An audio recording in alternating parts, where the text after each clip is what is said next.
It's time for MacBreak Weekly. Jason Snell, Andy Iannacco, Alex Lindsay are all in the house, and we're going to be talking about the Apple event. We may be just 2 weeks away.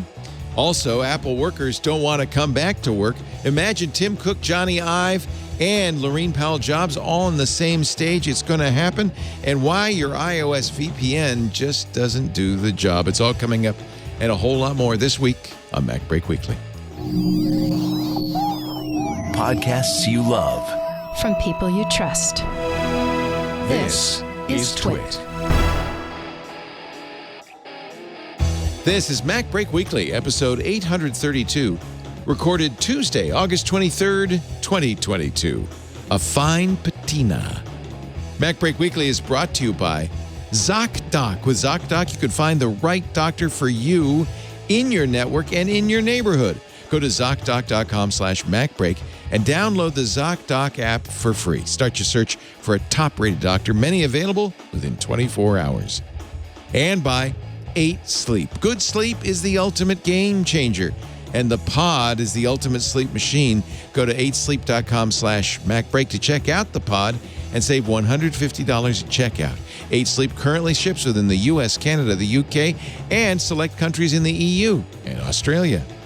And by New Relic.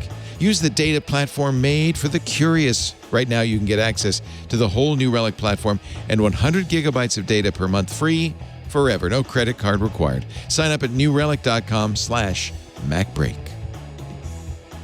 It's time for MacBreak Weekly, the show where we cover the latest news from Apple. And, of course, we're getting close. We're inching in. Hello, Jason Snell, sixcolors.com. Hello. Good to see you. The silly season is just around the corner now, Leo. It is. That's why Jason has a human-sized box, a stack of boxes to his right. I thought we weren't going to talk about that. Let's not talk about that. It's time to ship out the old and ship in the new. Andy Iannacco is also here. He is with WGBH in Boston. Well, you look did you change cameras on us?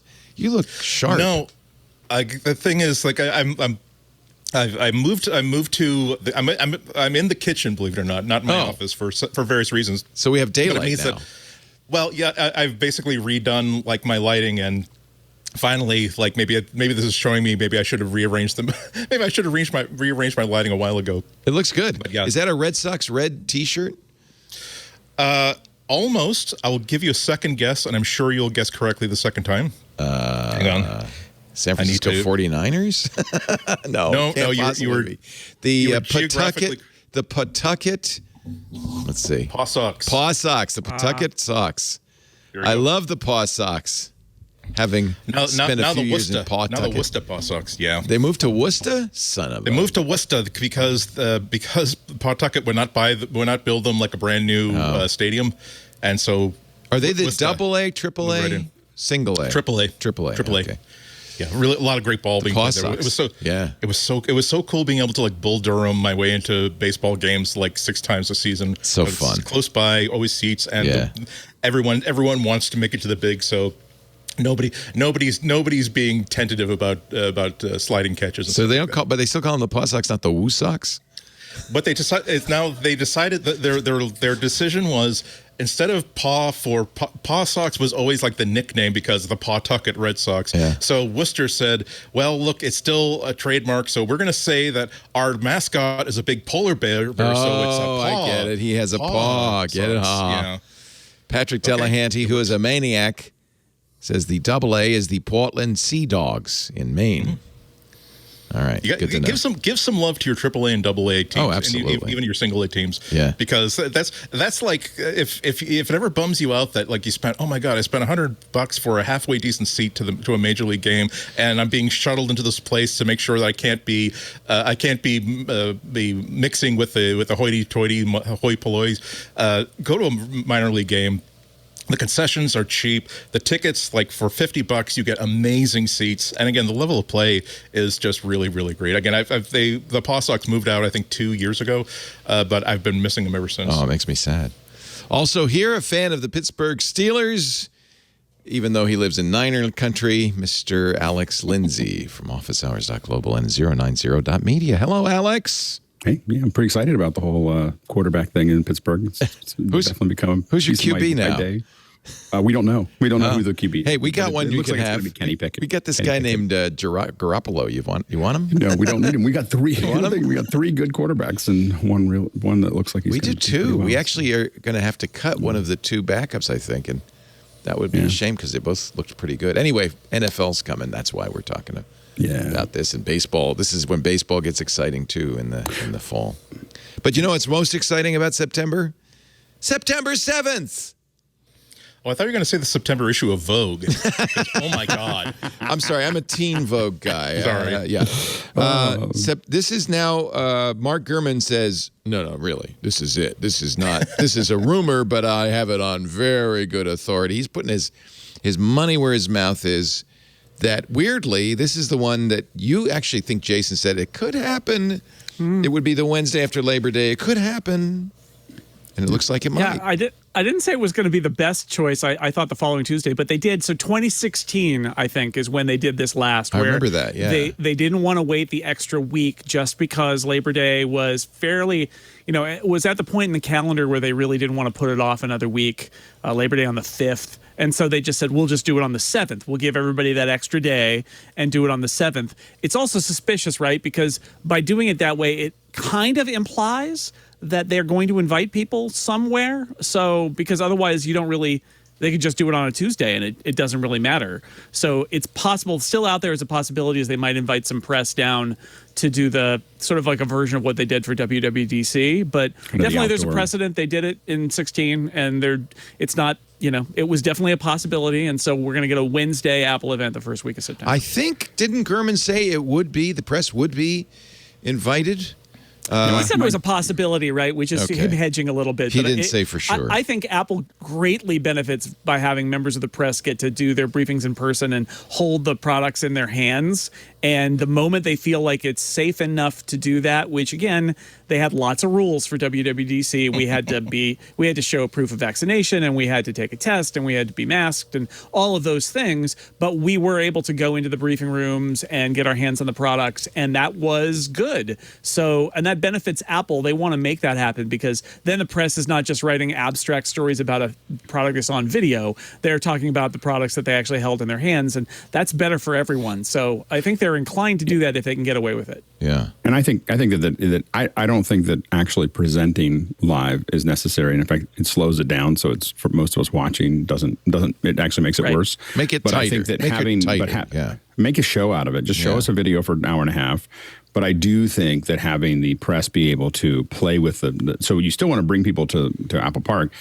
I think people, there's oftentimes people will say, well, press won't come if it's not a live presentation. I'm like, press is coming because it's Apple Park and because you get to play with the gear.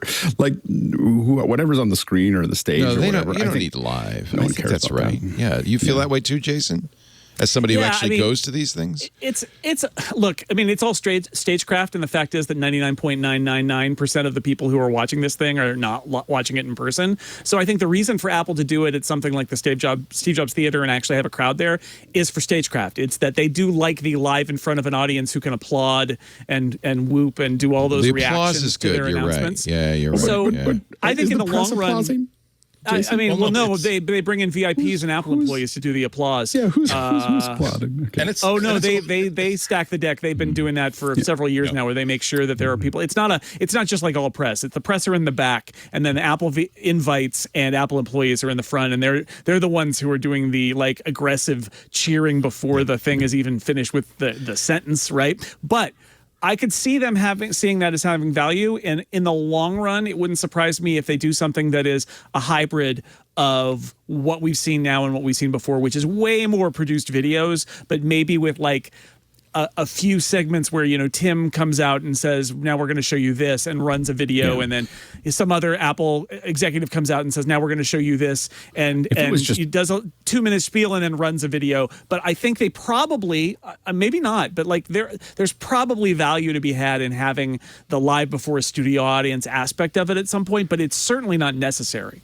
I think just introductions, like 1 or 2 minutes of introductions, and then going into a video would be fine. Like as a viewer, I don't really care. But I do think most likely this one will be outside again. I think that we're still a lot of while COVID has not proven to be as lethal as it was before, every large group that I know of that keeps on getting together, people that I know, like SIGGRAPH was just a couple weeks ago, and like a huge number of people got COVID. Oh, really? Yeah. So like pack a bunch of people together, and so I think that Steve Jobs Theater is probably not do in it the outside cards for this one. I think they'll do it outside. That would be nice. They- The weather will agree. still be It's nice also in great. September. In fact, that's another reason to hold it earlier in September. Better chance that it's going to be sunny. And that Cafe Max location that they use for WWDC, That's like on the they far did have side it of out it. on the grass, but it's so huge that you could do it even if there was Yeah. a threat of rain. You could just push everybody back about 40 feet, and everybody would be under cover. Under shelter. Okay. So it's yeah. I think in the long run, the question is in a year or two, do they try to bring people into the Steve Jobs Theater again? But in the short run, I think the real question is, are they going to try to get press down there to get their hands on it that day or that week at some point? And I think they want to. And WWDC, it actually worked fine. If you take the press component and not the developer component, it was a small group of press, and we were kind of led around, and we were led into very specific areas, and we had to be masked, and we were kind of brought in for our briefings and then sent away again. And it was manageable, and it was not a shoulder to shoulder kind of scrum inside.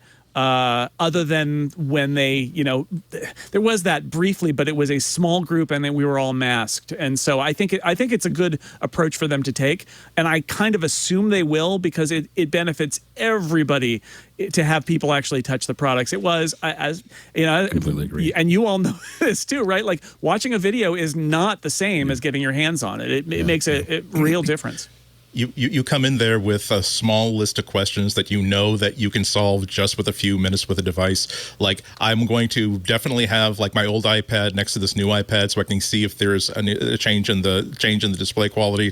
I am definitely going to want to see like how big I know how big the margins are by measurement, but does it feel like I've got a big desktop? Does it feel like wide margins? I mean, you don't have. Obviously, you're not going to get to be there with your screwdriver and your pentalobe and your heat blankets to take it apart to see. Okay, so what kind of GPU is it using on it right now? But there are some things that within the space of 5 minutes you can check out, and also. When you're trying to talk to somebody about the impressions that you got off this product, you like to have the authority of being able to say, "Hi, I read the press release and I saw the prepared video that Apple produced, and now here's my opinion." You would at least have to say, "Okay, well, actually, I only spent about 5 or 10 minutes with it, but here are the firsthand impressions that I got. This is not a review. That's going to have to wait. That's going to have to wait for about a month, but at least here's what I thought as I was holding this for the first time." Yeah, how else do that's all the very valuable. YouTubers get their first look videos up, right? Well, exactly. And mobile devices are devices meant to be held, right? So holding an iPhone, looking at the different colors, holding a laptop like the M2 at WWDC, we got that M2 MacBook Air, and I got to pick it up and hold it and look at the different colors and look at it in the light and see whether that midnight had blue in it or not. And the act of holding a laptop or an iPad or a phone makes a difference. It really does. Even if you don't get a chance to run tests and live with it, even a short amount of time, it can help. So it does benefit. I do have to ask you this, though. Were they surreptitiously wiping it off after everybody held it? Oh, not even surreptitiously, Leo. They just wipe. Look, you go to one of these hands-on areas and there will be an Apple minder by every single product. There are ones roving, but there's also one for every product, and they have a cloth. Okay? Because absolutely. Micah has his Midnight Blue, and he showed it to me on Saturday. And it is disgusting. And Mike is a clean person. It's disgusting. The way that Midnight Blue picks up fingerprints actually turned me off that color. Yeah. Well, I mean, nobody used my fingerprints to verify me, but there you go. Grossed out, Leo? Yeah. It's my favorite color. By the way, we should mention that you have put the 6-color apple on top of the shiny Midnight Blue apple. Yeah, you can get that as a decal on Etsy. It's great. It really pops. I do that on all my Macs. Yeah. Look, they wipe down everything no matter what, and they did that anyway before because COVID. of COVID. Yeah, but the Midnight, I'm sure they're like, no, really wipe that one. It's fingerprinty, and by the way, Micah says, and I'm sure you agree. He says, "I'm in love with this laptop. Worth it." Yeah, worth it. Exactly. Says I can live with some fingerprints. Yeah. It's gorgeous. How do you put that? And honestly, it gets find patina. Find patina. Of, is that what it is? A patina of smudges grease from your grease, hands. Yeah. Yep. Mm-hmm. Hand grease. Yeah. What they say on Antiques Roadshow, that's just good, honest wear. Yikes. This is what Mark Gurman wrote on the Power On. By the way, Mark was on Tech News Weekly on Thursday, so watch that. We were showing it a little bit before the show began. So he expounded upon this, but this is what he wrote in the Power On newsletter on the 21st. The event will be on the Wednesday after Labor Day, an atypical day for Apple product launches. It signals that the company wanted to leave that Tuesday free. Maybe Mark's too young to remember the fact that Apple doesn't like to do an event the day after a holiday because it makes people work over the weekend. But he says, why? Perhaps because press and other guests will need a travel day after the Monday holiday. The approach strongly suggests, so this is, you're right, speculation, not what he's heard, strongly suggests the company will host an in-person event on its Apple Park campus for the iPhone launch, similar to what it did for WWDC in June. The presentation itself, Alex will be happy to know, will still be delivered online, just as Apple has done with events throughout the pandemic. But the company may also show the video live to a crowd at its campus. This sounds to me like speculation as opposed to what he. It also just takes the reason that most likely it'll still stay, not without any presentation. Is the presentation is so costly when you do it at the level that Apple does it at, where there's so much gear, there's broadcast trucks and all kinds of other things that happen. It's not like a little web. This is not a webcast. It is a full on broadcast. It's bigger than most people's TV network shows, and so it becomes very expensive and very painful to do that. Whereas you play video, you play the video out. It's relatively straightforward. Yeah. And there's another factor that at least when in the classical events that they used to do, it really was quite disruptive to the Apple campus, where it's not just, okay, we can rent a catering truck, we'll rent this video truck, we'll rent this. A lot of people who work at Apple have to spend a couple of weeks and then the whole day. Oftentimes you'll find that you don't know who it is who's showing. You've asked a random question because you just saw someone with an Apple logo T-shirt on, and it turns out that this person is actually an engineer who absolutely knows what they're doing. And you're thinking, why are you answering questions from me? You should be developing the next piece of wizardry and wondery. But yeah, it can be very disruptive. So maybe this is another opportunity they're seeing that we can basically manage how much we're going to be sort of downsized in terms of our productivity and our time by holding these events, by doing it pre-taped and really controlling how many people we have on campus who are actually taking a look at this stuff. But remember, this is right about the same time they're going to make everybody come back to campus. So everybody will be there. And everybody's really on board for that. They couldn't be more enthusiastic. Oh, they're so excited. Apparently there's a petition going around Apple saying, please don't make us come back to work. I mean, this is relevant, but there's actually a registered outbreak of COVID on Google's LA campus. Oh boy! And not like, oh well, geez, everyone's here. They're taking a look at all the COVID numbers from all the different offices and all the different monitoring points throughout the city, and Google has been noted as there is a certified outbreak on the LA campus, and that shows you that that's not just people who want to stick to the we've had this taste of wonderful work at home and we want to continue. We don't see any reason to. A lot of people are like, look, I don't want to mess around with COVID. I've got a husband and I've got 2 kids that are all introducing COVID randomness into the dice roll every single day. If I can stay home and keep myself a little bit safer and also keep my family safer, you have to give me a really good reason why I absolutely have to be in the office in order to approve a presentation that I could have just done by clicking an email. The Apple Together Twitter account published the petition. Are you an office-based Apple employee? Are you less than thrilled with the return to office mandate? Sign the petition. Better call Saul. Yeah, it does sound like that, doesn't it? Let's tell Apple we demand flexible location, flexible work. It's funny, Fortune magazine says Apple employees say they're doing great work at home. It's probably not true. Thank you, Fortune, for that vote of confidence. So there's the petition. I mean, we do need to say that they haven't responded to any requests on how many people actually signed the petition. So interesting. So we don't know. So we don't know how popular or how big of a deal this is for. Now, what I do know is I have a lot of people I know personally that already left when the first announcement was done, and just literally just said. So fewer and fewer people are signing that petition. Well, I think you're going to see more likely. You'll see more likely employees just leaving rather than signing it is a really great way to cap your career. Yeah. So it's going to be hard for them to sign it. But the problem is for Apple is that they will have a lot of people who, may not quit immediately, but may, they're going to prep their LinkedIn and they're going to start talking to other people. And again, we talked about this before. We've talked about every time it comes up that you don't want employees halfway in, halfway out. It's not a great way to run a company. And so I think that those folks may be, more frustrated and more likely to go somewhere else. It's 3 days. It's one flexible. I think that what's going to happen is be really busy from Tuesday to Thursday, and then Fridays. And whatever manager says you have to come in on Friday is going to be not popular. So I think that they'll have 3 solid days that are there, and it also makes it easier. If someone lives in Tahoe or has moved somewhere else, come down and they have a little apartment and they'll come and work Tuesday, Wednesday, Thursday. And the problem is the chances of them working very hard on the other days because they're bitter that they had to come down be low.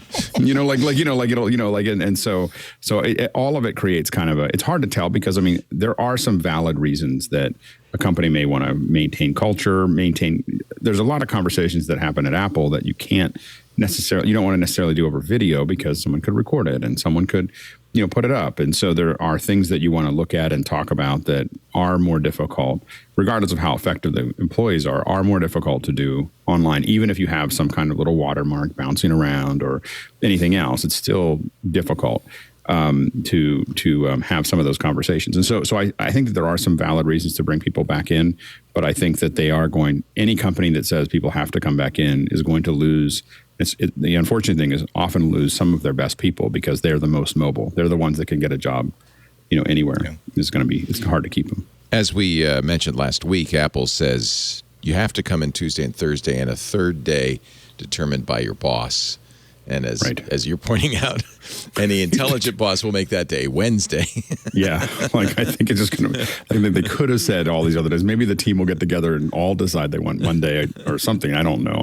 But I have a feeling that it's going to be pretty heavy Tuesday through Thursday. Yeah. I love this. This is Tristan Beauvais writing at Fortune. Apple employees claim they're doing exceptional work remotely as Tim Cook orders them back. They're probably wrong. Are there no prisons? Are there no workhouses? I don't know how Tristan Beauvais would know that, but okay, fine. It's sure. I don't think it's a matter of whether they're being effective or not. I think that it's a matter of can they have all the conversations they need, and are there things that they believe are social. I don't think Apple's really trying to say you weren't getting work done and we want you to come back in so we can check on you. I think it's really more of a cultural / cross-pollination thing that they want to do. But I think that you don't get to Apple by being lazy. Unfortunately, it's become now a power struggle between management and those employees who, whether explicitly or under the table, are not happy about it. And you don't, I always say the best time to look for work is when you have a job. You don't want your employees with one foot out the door.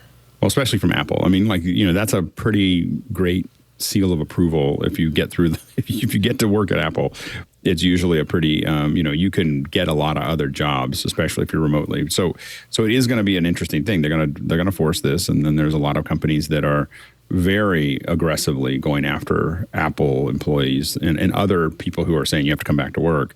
Even like Google.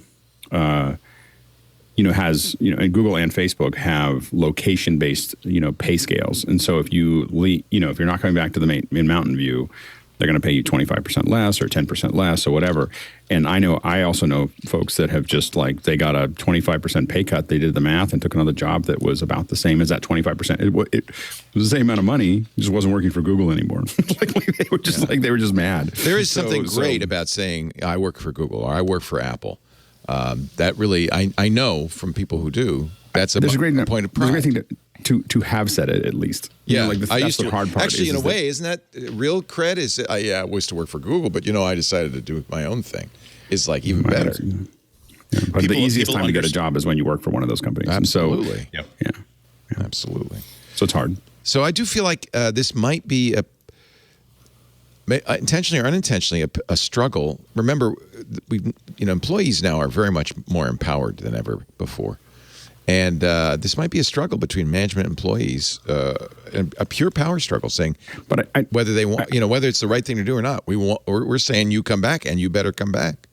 Yeah, I think that again, the real power struggles is employee retention. I don't think you're going to see a bunch of big protests, and I don't think you're going to see a big petition that's signed by a lot of people because that's suicide from a career suicide. Like as soon as you put your name down there, you're not going to move up. Yeah. You might as well quit now. Yeah. And so I think that's not going to really be like, we're not going to see some drama about it, but what we are going to see is employees leaving. Yeah. Yeah. And let's see what it'll be like in 5 or 10 years where you've got the situation that, you're going to see, like, it's this churning thing where you're going to get a key valued employee and they're going to say, I'm going to have to leave because I'm going to relocate. And they say, no, we'll let you work remotely. And so that person's gone. And that'll keep happening. Yeah. And then they'll lose other people who say, I want to relocate, and they'll say, or I want to be remote. And they'll be like, no, they'll lose them.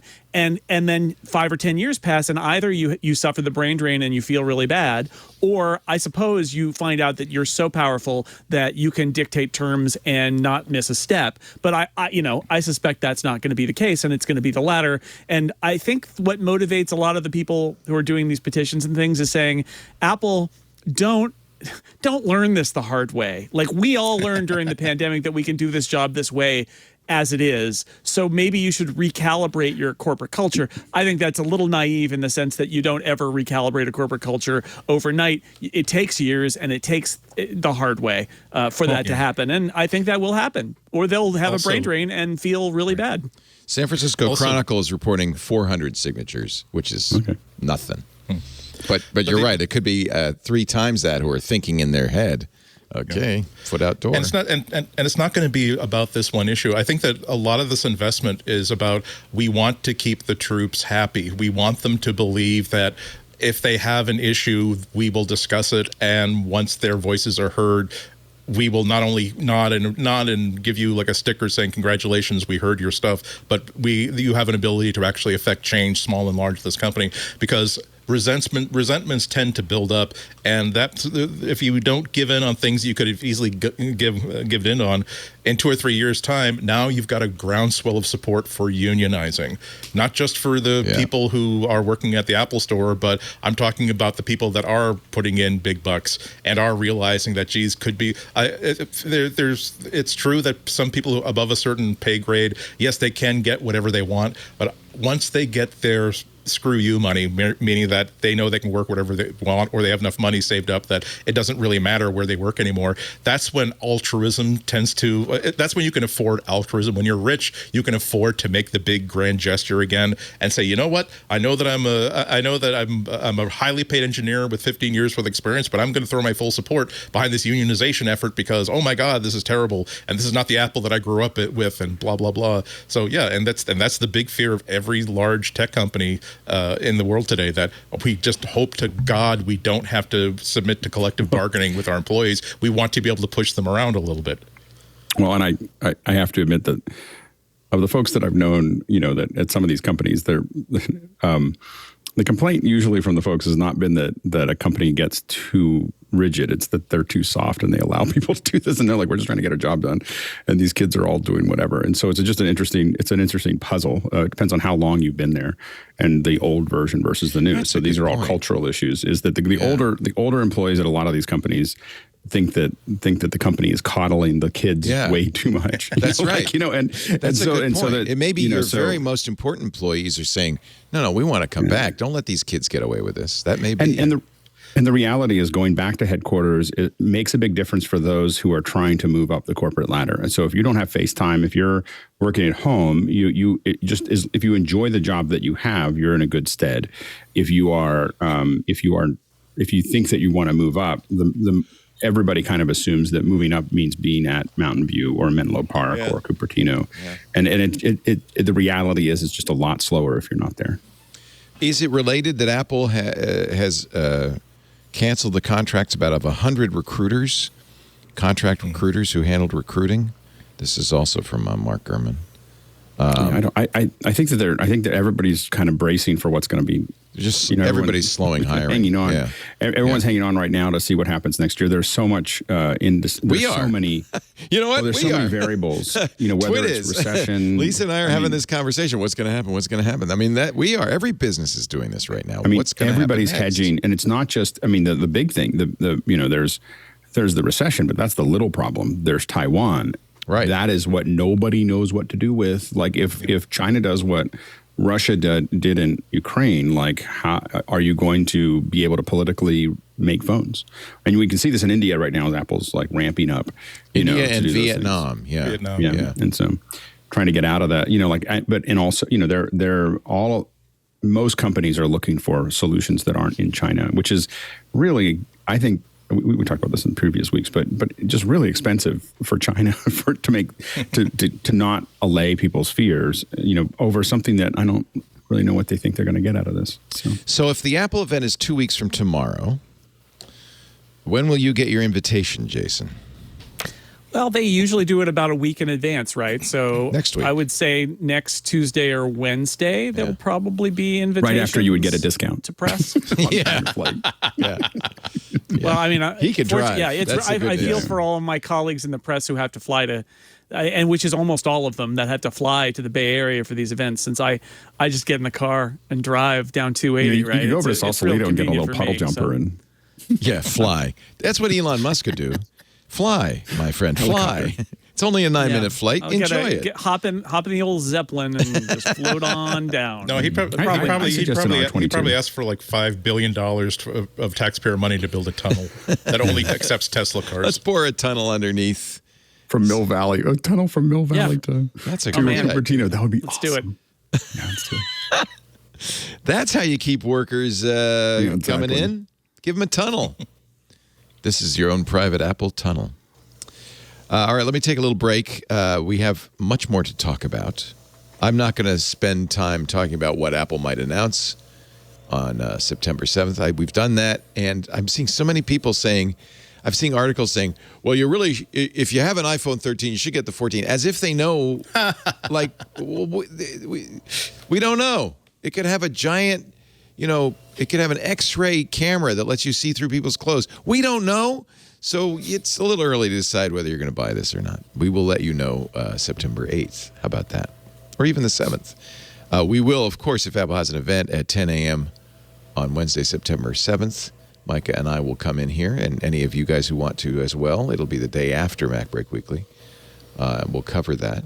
What do we do? I guess we could we'll push Windows Weekly back by half an hour. Floss Weekly might have to move forward or something. We'll figure that out.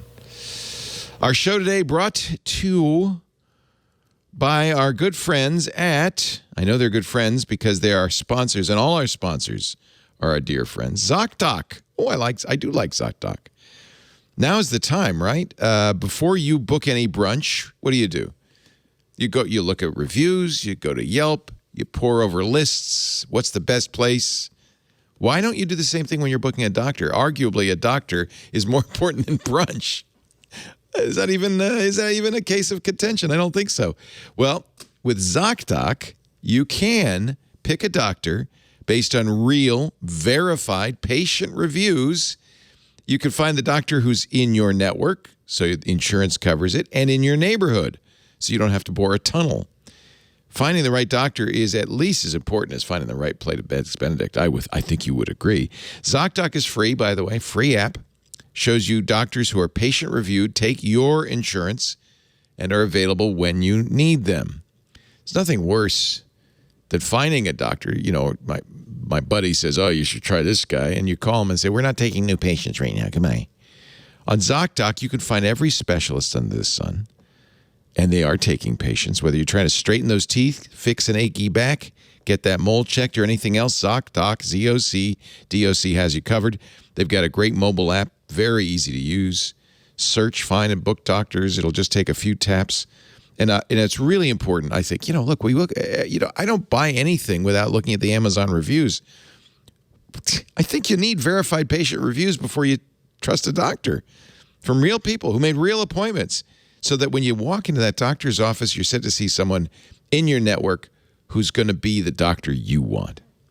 Go to ZocDoc.com, find the doctor that's right for you, book an appointment in person or remotely. Yes, of course, they can do remote appointments that works for your schedule. Every month now, millions of people use ZocDoc. Every month. They're there whenever you need to find and book a quality doctor. Go to ZocDoc.com/MacBreak. Please do that, by the way, so they know you saw it here. You can get the app right there for free. and start your search for a top-rated doctor today. Many available within 24 hours. ZocDoc, ZocDoc.com/MacBreak. We thank ZocDoc so much for supporting MacBreak Weekly, and you are supporting us when you go to that website, ZocDoc.com/MacBreak. That's the important part. ZocDoc.com/MacBreak. Thank you, ZocDoc. ZocDoc. So we know, or at least we think we know, that Apple will not ship iPadOS 16 until the iPad comes out. iOS 16 seems pretty well baked. You're using, which beta are you using, Jason? 6? Oh, wow, who counts anymore? Yeah. I think that's what it is. Yeah, it seems pretty well done. You know, Google did a funny thing. They, after their 6th beta of Android 13, they just pushed it out last week. Oh, everybody's got it. It was like, what? You're not going to wait for the phone? What? But that isn't as big an update, I think. And one of the challenging updates in the new iOS, and I think one of the reasons iPadOS is going to be delayed in another month, is Stage Manager. Apple's, this is again Mark Gurman. He's pretty much dominated the show so far. I'll find somebody else. Apple's new iPad multitasking system doesn't cut it. And I have to say, I've been using the public beta of iPadOS 16, and yeah, I'm close to turning it off. Are you leaving it on? I mean, the beauty is you toggle it on and off, so you use it when you want to, and when it makes sense, and when it's not. I'm using it. You know, it's getting better. It is a huge leap for them. I think it's really smart for them to put it off for a month because. But is a month enough to make it better? My understanding is that they are working, very hard on stomping out a lot of bugs, and that every beta is better and changing things, and they're trying to change things and fix things as they go, and that's hard, but they're not like confident that they got it right and it's all fine, right? I think that there's a lot of hard work going in, and holding it for 16.1 basically before they do the release is probably a good idea, but I don't agree with Mark. I think that there's work to be done there, but I think Mark he's I don't know, he doesn't like it, and that's I don't either. I'm with him. He says Stage Manager is convoluted and confusing. It's not about the bugs. It's about the design. It's about how it works. You get the sense, he writes, that Apple is trying to do something new and different, a multitasking solution that was nothing like what exists on the Mac today. He gives them kudos for trying, but he says it's kind of janky. I kind of agree. Andy, have you used it yet? I've used it. I don't have it installed on my primary devices because I only have one Mac and one iPad that can do both of those things. So I've had to sort of depend on the kindness of strangers. I thought it was intriguing. I'm not in the position yet to judge it because it's still in beta. I agree with Jason. I'm very, very happy that they decided to delay it rather than give us either a half of an experience or a full experience that is not fully baked yet. I think they did the same thing with continuity, didn't they? Where they said, okay, we thought we'd have this ready for the major release, but we're going to have that as an update a few months later. And as a result, I have a feature that I rely on every single day as opposed to something that I used a couple of times. It let me down, or it wasn't good enough, and then I simply forgot about it. So yeah, and the other thing, I know that speaking as the person who declared the flat keyboard of the 2016 MacBook to be garbage, that they should never put onto there. There are times when it's kind of okay to be divisive. It's okay to say, look, this is a big, big leap. We think that this is a big, important part of what the iPad has to be. When we're charging potentially $1,500 for people who want a professional level iPad, we feel as though the productivity end of this, being able to juggle between multiple tasks and multiple apps, is not adequate to the potential of the hardware. We have to make this big leap forward. It's okay for them to say that we really believe in this. We're not going to force you to use it if you don't want to use it. Like Jason said, you can turn it off if you hate it. That's fine. And then maybe after 2 more iterations in a couple of years, you'll turn it back on again, and you'll find that they fixed everything you didn't like about it. So all I'm hoping for is that so long as they get the core verbs and nouns of this feature correct, if it feels like that makes sense, that this is where we would be parking active windows and active tasks that are still in process. The simple motion of here's how I'm going to switch between one view and another view. If they get that right, they can build up on it, and that's what I'm hoping that they're doing, and that's why I'm never. What was the famous game developers quote that a bad game is always bad. A late game stops being late as soon as you release it, so you may as well make it late and good. Very few developers follow that mantra, by the way. Yeah. Have you used it, Alex, at all? Late good and fired. No, I'm not. I don't have anything to debate. I just don't have time to debate anything right now. Yeah. I need it to all work. Yeah.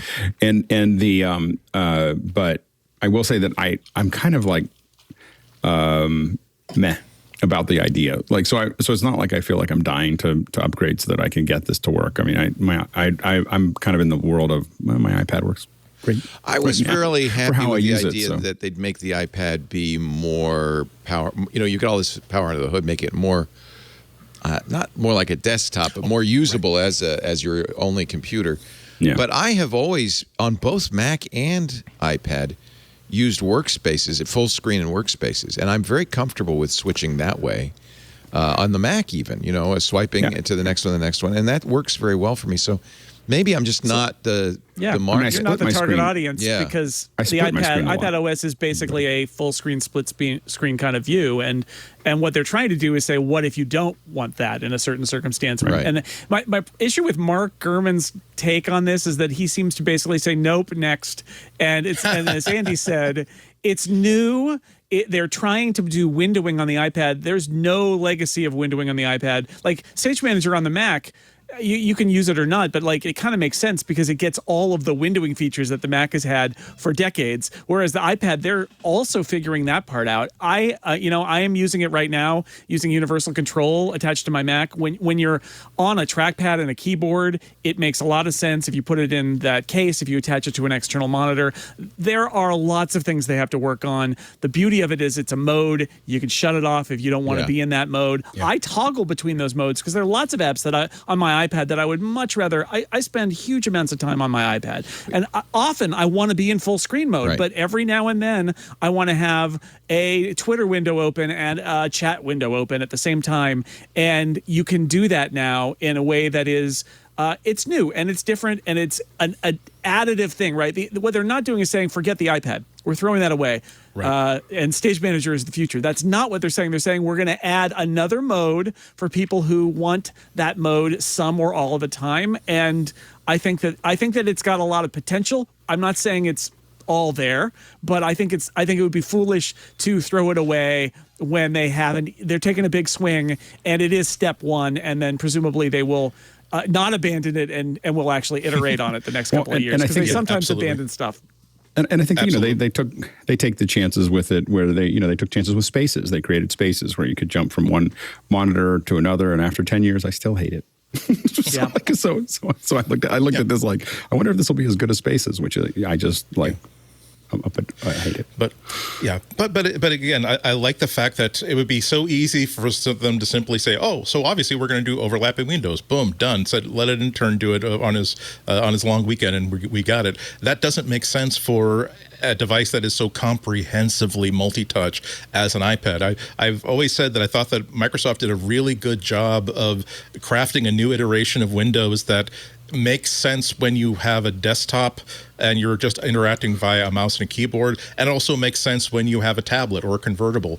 But that's for the iPad to simply say, we are going to introduce a conjecture that is 20, 30 years old at this point, as if it is as relevant today as it was on the Xerox Alto in the late 70s. I'm glad that they are really trying to think something forward. So again, I'm willing to wait for them to get this. If they started off, say, look, we like this idea, we like this mechanism. For now on, for the first iteration, it's going to be a really good app/task switcher, and we're going to be continuing to develop it over the next few years. Oh, and by the way, I was informed by a hopeful person on the line that it's Shigeru Miyamoto who had that line, the famous like and foundational Nintendo game developer who had that line of essentially better to be late and good than on time and always sucking. Yeah, I think he actually did it, unlike most. I feel like the stage manager controls take up way too much space, especially in the iPad where space is at a premium. And it feels to me very much like Apple's tried, technologies in the past before to make it easier to multitask. What's that thing where you press F5 and the icons go shoot? Mission control. Mission control. Does anybody? I'm sure there's a handful of people that think, "Oh my God, that's the best feature ever." I use that all the time to show the desktop. You spread your fingers out and it shows you the desktop, or you do a swipe up and it shows you all your windows, so you can find the one you want, even if it's hidden behind other things. This is the thing about all of these kinds of features, right? Is that no user interface nicety for window management or for multitasking is going to be used by 100% of the population. Everything is a little nation unto itself. It's 20% using this feature. And I would not be caught dead using full screen on the Mac. I hate it. But other people love it. And I don't use spaces because I don't like spaces, but I use those mission control gestures, right? And other people, Leo, are like, why would you ever do that? And what Apple is doing, that's why I say, Stage Manager is additive, right? It's like, I think Apple realizes we're not getting everybody with this. Let's try something else on the Mac. And also, this is going to be our take on this for the iPad. But remember, they're still letting you not use that mode if you want. You can do split view or full screen, and it works the same way as it always has. So I think that's the challenge is you can't view this as being, Apple has said, forget how you use the iPad. This is how you use it now. They're trying to add another mode. I think they're showing progress. I think it's way more usable than it was in Beta 1, and we'll see where it goes. But it's not for everybody, and it's not going to be. I think it's best. The best place for this thing is on an external display, and how many people are going to use an external display with an iPad? And second best is in one of those keyboard and trackpad cases that they make, and how many people use that? It is a tiny fraction. I do, but most people don't. Will you use it on your Mac? As a pure touch, jury's still out on that. I get what they're going for. I am fighting against decades of Mac history on that. You don't even need it on your Mac, right? Well, I have a 27-inch monitor, so it's not as much. But like on my MacBook Air, I'm interested in the idea of having separate sets that you can switch between, but they're never out of sight and out of mind. Yeah. I think that there's some possibilities there, but we'll see. I guess my point is just, it's not for everyone. It's not meant to be for everyone. And if it adds another little part of it, like all of these features that they keep adding are not for everybody. And maybe that's a failing of theirs, but maybe that's just the reality that we all use our computers in different ways. I feel like this is just another mission control expose. They'll probably leave it in there. Some people, there's a number of people in our chats who love it, along with Jason, will use it. But I don't think it's the revolution in UI that I kind of was interested, and they were pitching it as. I just don't think so. I think it's going to be but I think Jason sort of side mentioned an interesting point that it's true that it's very, very useful for people who have an external display on an iPad. But hey, how many people actually use that? I think this is a way of saying that maybe it's time that you should have a desk that has a display and a Bluetooth keyboard and a Bluetooth mouse on it and a little tablet stand for your iPad. That once you realize that, gee, maybe I don't have to buy a $2,000, $1,500 laptop. Someone who wasn't going to buy that $2,000, $1,500 laptop anyway, but it will get them to be so in love with how much productivity they can get done with their $800 iPad that it adds value, and it means it's in addition to buying a new iPhone every 2 or 3 years and handing down the previous one to another person in the family. Now that maybe that will bring iPads into that cycle as well.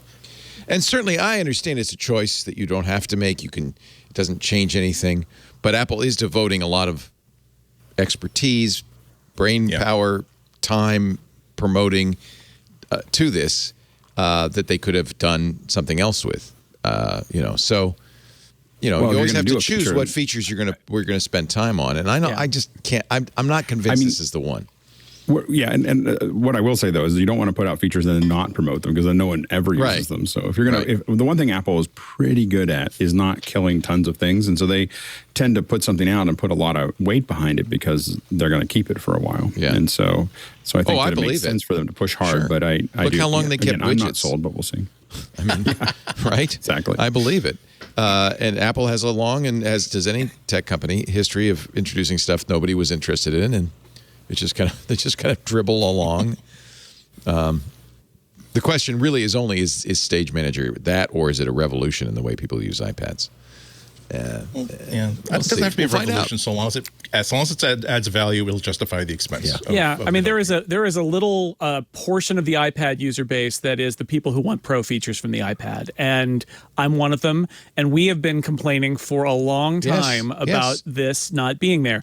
This is for us, and it's not for everybody. But it's like part of me wants to say, "Hey, Leo, my turn." I want this. It's I'm with you. My time. I want to use it in a pro way too, and I am using it as you are as a second monitor on my Mac. I wish it were a little. It's still a little sticky to get the mouse over there and use it, but it's nice to be able to do that. I think that's a great use. And look, it's an M1. I got a 2 terabyte M version. I was thinking this is going to be a pro device.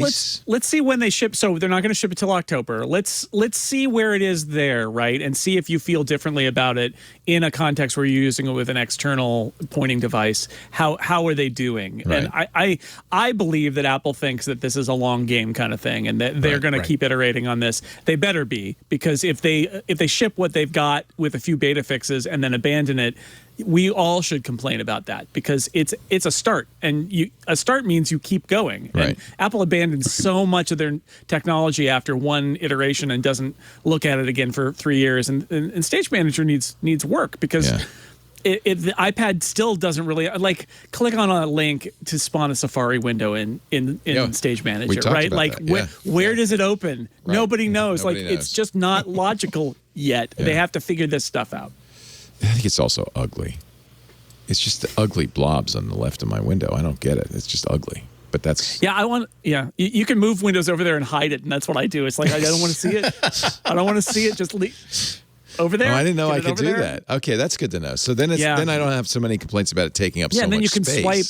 You can, and then if you move your cursor all the way over to the left, it'll do a little reveal. Oh, okay. And that's I think it's a much better interface. Much better. That should probably be the default. Yeah. Because I don't want to use, especially on a small iPad display, you don't want to waste screen real estate on your little. That's a big gutter. Not to mention the fact that there's a dock at the bottom, and now there's this other dock at the side, which is a real mixed metaphor. Like, how many different... Can we put ones at the top and the bottom, too, and just work in the little postage stamp in the middle? Like, it's too many things. So having it auto-show and auto-hide is actually... I think there's a keyboard command to do it. I know there is on the Mac. I don't know if there is on the iPad. Okay, I'll have to take a look at that. So maybe I'm just holding it wrong. That's possible. It could happen. It happened. There is a big update, which, of course, we should have led with, but by now, everybody who watches this show has already done it for iPad, iPadOS, and macOS 15.6.1. It is very important. It solves an issue in WebKit, 2 vulnerabilities in WebKit that were 0 days actively being exploited. Apple said the WebKit bug could be exploited if a vulnerable device accessed or processed maliciously crafted web content. So, do you use, you go to any websites on your machine? Oh, you're vulnerable. And by the way, it doesn't have to be a, hacker website. It could be a website that's been compromised, right? It could lead to the 3 worst words in the computing industry: arbitrary code execution. The second bug allows a malicious application to execute arbitrary code with kernel privileges. So the 2 flaws are believed to be related, and you could see how you could chain one to the other. So you go to a bad website, they then put an app on your system, which then gives them kernel privileges, and you're in bad shape. Nation state spyware, ring a bell? That's who so far has used this. So Apple rushed to put out the fix, and you should rush to install it. Yeah. Anytime Apple comes out with updates to literally everything that has a clock chip inside it, oh dear, that was a bad weekend for a lot of people in Cupertino, and a bad weekend for anybody who hasn't patched that yet. So yeah, don't be the one person who keeps dismissing the prompt like day after day after day for 3 weeks. It's like, yeah, maybe I will take a half-hour break to update. Even the iPod Touch is vulnerable. Yes.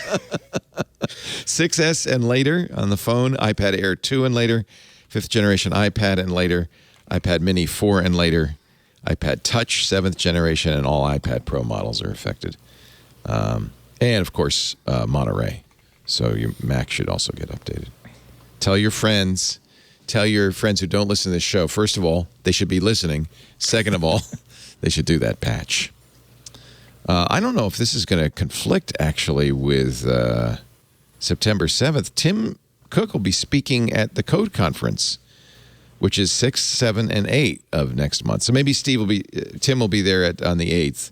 Also, and this will be very interesting, Jony Ive and Laurene Powell Jobs. So they're going to have to, I don't know. Boy, it'd be interesting if they're all three on stage. I doubt that's the case. Kara Swisher, of course, will be running the interrogation. I could totally see Tim Cook going the day after the Apple event, right? To promote it. Sundar Pichai from Alphabet, Andy Jassy, CEO of Amazon, Evan Spiegel. This apparently is the place to go. Mark Cuban, Gavin Newsom, the governor, Secretary of Transportation Pete Buttigieg, and The Verge's editor-in-chief Nilay Patel, because Vox puts it on their parent company. Casey Newton will also be speaking, which is cool. It's important to have events like these because it's one of the rare events where the presence of this CEO is not the reason why this event exists, where it's not like it's so important for this conference that this one person come and give a keynote that that they're not going to be challenged, they're not going to be put in any sort of an awkward situation.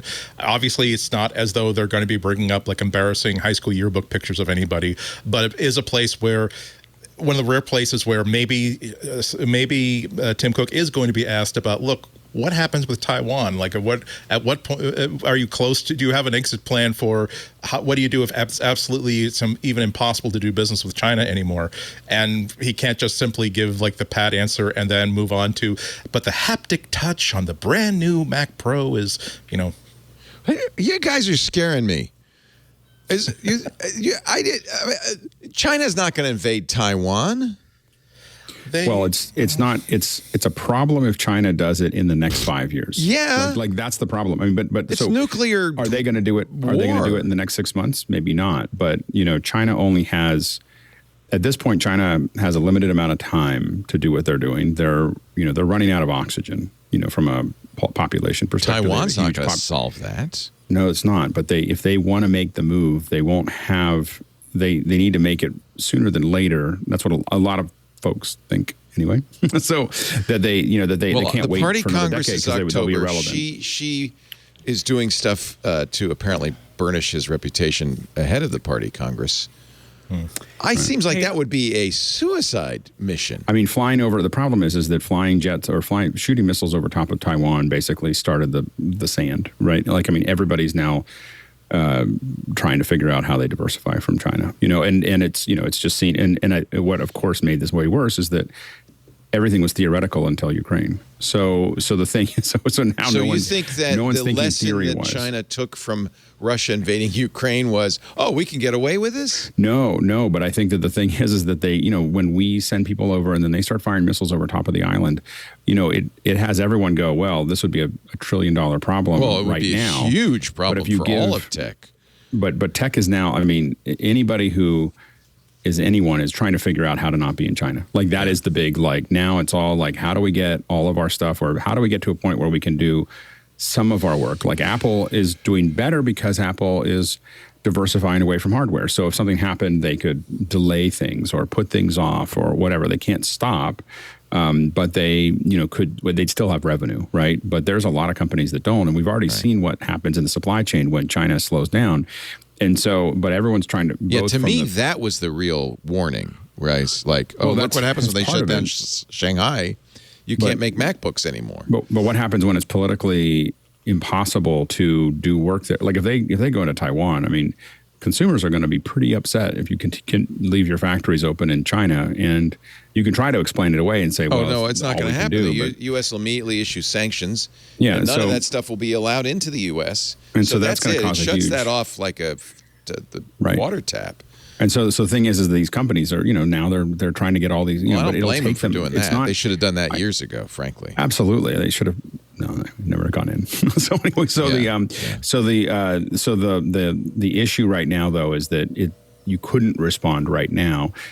My guess is because it's happened slowly, a decade from now, it won't matter what China does because the companies are all going to be gone. Like they'll still be there, but they're going to have ways to do this without them, and that wasn't tactically a great move by China to broadcast so far.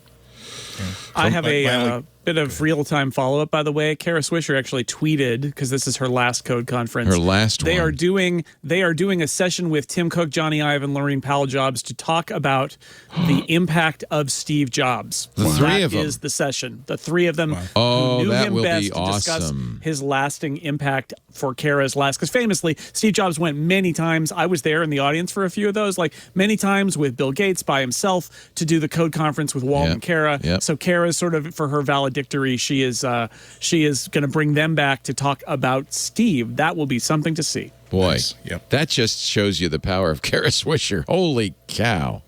Yep. Wow. Yeah. And she's retiring after this year. She says future resident of Hawaii. So that will be something to see. Johnny, Tim, and Laurene talking about Steve. Yeah, sorry to interrupt, but that was thank the you. clarification we needed about what was going on. And I have to think code. that if Apple's event is September 7th, this event will be September 8th. I would presume. I don't know.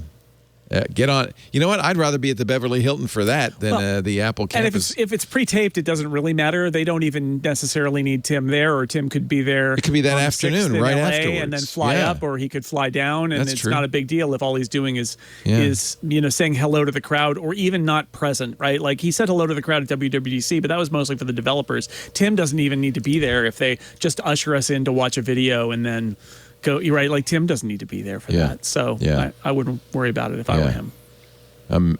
Amazing. That'll be fascinating. Okay. Thank you for updating. You've probably all seen the story. We'll talk about it in just a second. Is it worth using a VPN on iOS? Maybe not. But first, a word from 8 Sleep. We love our 8 Sleep Pod Pro cover. Oh, it's so good. It's so good. Good sleep is nature's gentle nurse, the ultimate game changer. And the 8 Sleep Pod is the ultimate sleep machine. Consistent sleep, good sleep can reduce the likelihood of serious health issues, including risk for heart disease. It can lower your blood pressure. It can reduce the risk of Alzheimer's. And this is an epidemic. This is an epidemic of poor sleep. More than 30% of Americans struggle with sleep. One of the main causes, especially right now, when it's hot out, a hot night, keeping you sweating in bed. We never have that problem at home because we use our 8 Sleep Pod. It is amazing. It's not just something that can heat you up, it's something that can cool you down. The pod cover, which we've added to our mattress because we love our mattress. They sell a mattress as well. You could choose. We added the pod cover to our mattress. And it can go as low as 55 degrees or as hot as 110 degrees. You program it. Most people, and this is certainly what I do, like it warm when I get in bed and slip my feet under the covers. It's toasty, it's comfy, and then it cools off as I go to deeper and deeper sleep. And that's actually what your body wants. So you really increase the quality and the time spent in that deep sleep. And then I have it go up a little bit in the morning to wake me up. There's even a little vibration, so you can have a kind of silent alarm if you want to wake you up. I like having it just warm up because I wake up naturally that way, and it's great. 8 Sleep is the only sleep technology that dynamically cools and heats each side of the bed. So Lisa has a wholly different plan than I do, but it maintains the optimal sleep temperature for us both. And it doesn't just take our instructions, it also checks the temperature of the room. So it's really hot, it'll cool you down a little bit more. If it's really cool, we haven't had this for a year, so we had it through last winter. It was awesome to be warm in the winter, cool in the summer. According to clinical data, 8 Sleep users experience up to 19% increase in recovery, up to 32% improvement in sleep quality, up to 34% more deep sleep. We got ours a long time ago because Kevin Rose was singing its praises.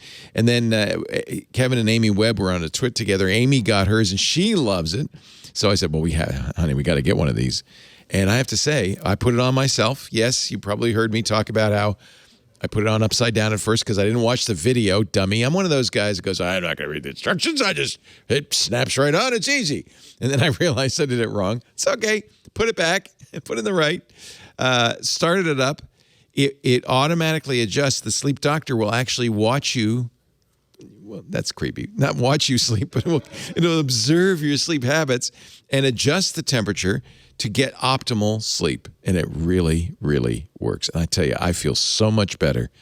We have the Pod 2 cover. They just put out the new Pod 3 cover, which has even more accurate sleep and health tracking, double the amount of sensors. It is now the best sleep experience on Earth. We're thinking of upgrading, but because we are just all in. We love our 8 Sleep Pod. It's not magic, but it sure feels like it. Go to 8sleep.com/MacBreak. Start sleeping cool this summer. You'll be toasty warm this winter. You'll also save $150 at checkout on the pod. 8 Sleep currently ships within the U.S., Canada, the UK, and select countries in the EU and Australia. So they've really opened it up. If you've been hearing me talk about this for the last, 8 months, now you can get it. 8sleep.com/MacBreak. EIGHT. 8sleep.com/MacBreak. Wouldn't you like a better night's sleep? Who wouldn't? And this one really works. This is technology at play. They do a great job. 8sleep.com/MacBreak. Thank you, 8Sleep, for supporting MacBreak Weekly. You support us by using that address, so they go, hey, these guys at MacBreak, they really work. And then they will continue to support the show. So please, I beg of you.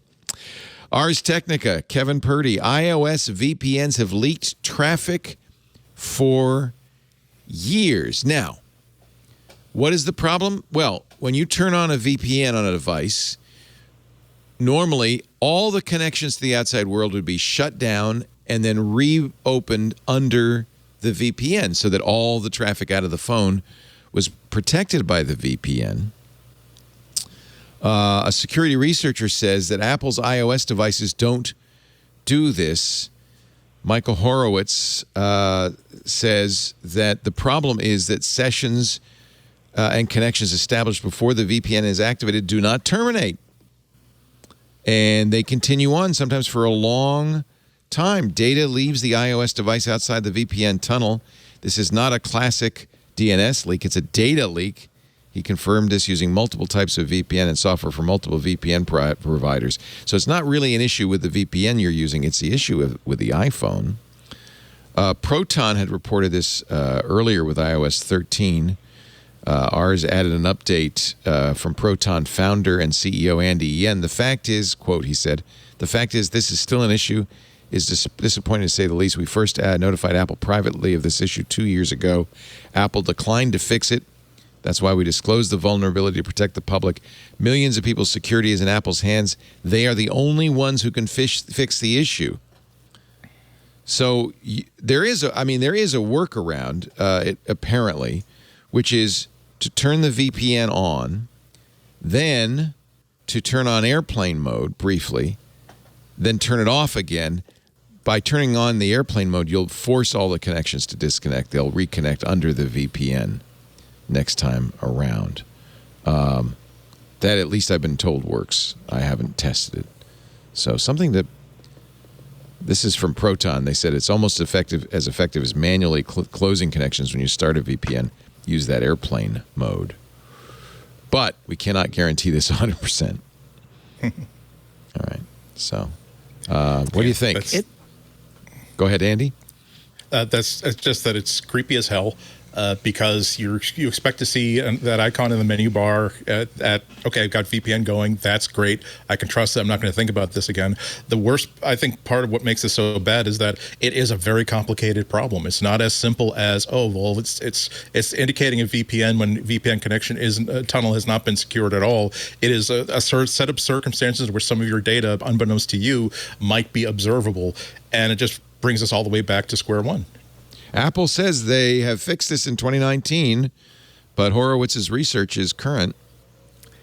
Yeah, they added something to an API that blocks, it apparently knocks out all of the connections when you do this, and Apparently that's been available but it's not on by default, but developers can turn it on. I'm unclear whether that's what Horowitz is referring to when he says that even with that stuff leaks. That would be a bug, but I think the bigger question is, why is that a default off feature of the API that you need to turn on? And the larger issue is why this is going on. I have a theory. My theory is that VPNs that completely leak or completely block all the current connections had some deleterious effects on Apple's own sync services on the iPhone, and that they didn't like it. And so they said, well, we'll let those ones continue until they're done, and then they can go inside the VPN. Something like that is my guess, is that they did it and they're like, oh, we can't have that. That hurts the user experience in some way. And and the people on their security team did not walk up to them and say, no. You don't understand. VPNs are VPNs. We can't. I know it's going to hurt, but they're the ones flipping the switch. We've got to let them do it.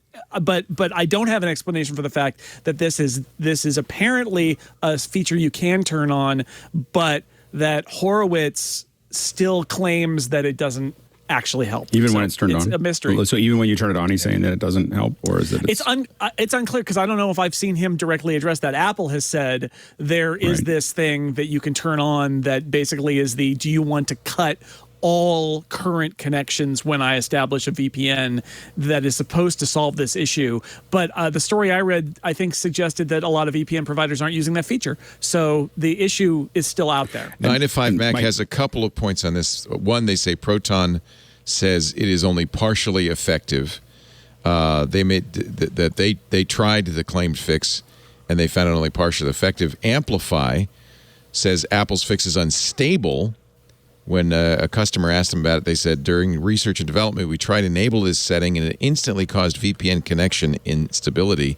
Therefore, we never released it to customers. And that's why it's off by default. And that's why it's off. Like that's why it's not on, and that's why they're putting it off, is because it's causing stability issues. And the funny thing is that I actually found this to be really eye-opening for me, that you could just go to airplane mode, because the way I was instructed to use VPNs was turn the phone off, turn it back on, turn the VPN on, and then start using it. Every time I've used VPN, that's how I've done it. That's certainly good, but the idea any that I can only connections have to do with the established airport in that brief period between the time you turn the phone back on and you turn on the VPN will remain in the clear. That's the issue. So the airplane mode, because you can have the VPN running, it's way better. Would work better, and it's also a lot faster. Yeah. It is. It's just I've been doing that for years. Anytime I so you've been aware. Yeah, you've been smart. Yeah. I mean, well, it was. I don't know. I didn't know. I just followed instructions that I was given. Yeah. like I didn't know that there was. Well, and I should point out, probably this isn't a big issue, because people who use VPNs are not trying to hide from Apple in most cases, and most of these services, I suspect, are Apple's background services. They're trying to protect, their email or protect their, I mean. I would imagine certainly the airplane mode fix would be good enough for, even if it doesn't affect all of Apple's services, for most people. I mean, why do you use a VPN? Is it to hide everything from Apple? Yeah, well, maybe not. I mean, after all, if you're logged into Apple, it doesn't matter if you're using a VPN. It's going to go through the VPN tunnel, and Apple say, "Oh, hi, there's your stuff. Thank you." It's mostly new web pages and logins and that type of thing. And for you, I imagine, and for some, you're traveling in more hostile territories, and that then becomes a concern, because you don't know, what's being leaked about you. I mean, it's automatically a concern, because you don't have VPN stuff. You're used to the idea of, okay, if my VPN is on, everything that's communicating off of my device across the internet is through a tunnel. There should never be an asterisk next to that to say, except for in these rare cases that we feel it's okay for something to exist outside the VPN. And so, hold up, what? And so if Apple feels as though they fixed the bug, they're going to have to at least explain if it's working, if VPN service on iOS is working exactly as Apple intends it to. Now they need to come out with an explanation of what VPN is supposed to represent on an iPhone or on an iPad, and basically make sure that everybody knows exactly how that stuff works, or else it's just kind of sketchy. Well, you've been warned. That's all I can say. And we'll see. Maybe this is something that iOS 16 will address. I don't know. Here's some good news. If you do have an M2 MacBook Air, it runs Windows 11 faster than a Dell laptop under emulation. So we've been talking about this on Windows Weekly. People are very impressed with how. Of course, there's no more any way to install Windows in Boot Camp. Boot Camp's gone, but Parallels offers a version that will run on the Apple Silicon that will let you. You have to run Windows on ARM, which is a special version of Windows designed for the ARM chip. Microsoft offers it, but apparently it's still in beta because it seems to be Microsoft has a deal with Qualcomm that it won't run officially on any non-Qualcomm chips. So Max Tech, the YouTuber, actually did some testing in Geekbench 5 using Parallels 18 with Windows on ARM. The laptop kind of clobbered the Dell XPS Plus, 1681 on a single-core test compared to 1182 for the Dell. Multi-core 7260 versus 5476. That's like 25% faster. Actually, in one case, it's almost 50% faster. Doesn't it make you proud to be a Mac user when someone's doing something naughty, something that Apple did not plan for, did not intend, and this has not been optimized in any way, certainly. You're saying, oh, you know what? I'm suddenly 17 years old again, and say, oh, IBM sucks. Mac rules forever. Like, you know, I've grown up and I've become a less polarized man. But sometimes there's that little voice in the back of my head that just takes such satisfaction that, yeah, an Apple Mac runs Windows much better than. When you plug in the Windows machine, it runs better, at least in one test. And that makes sense because now the power envelope can go higher.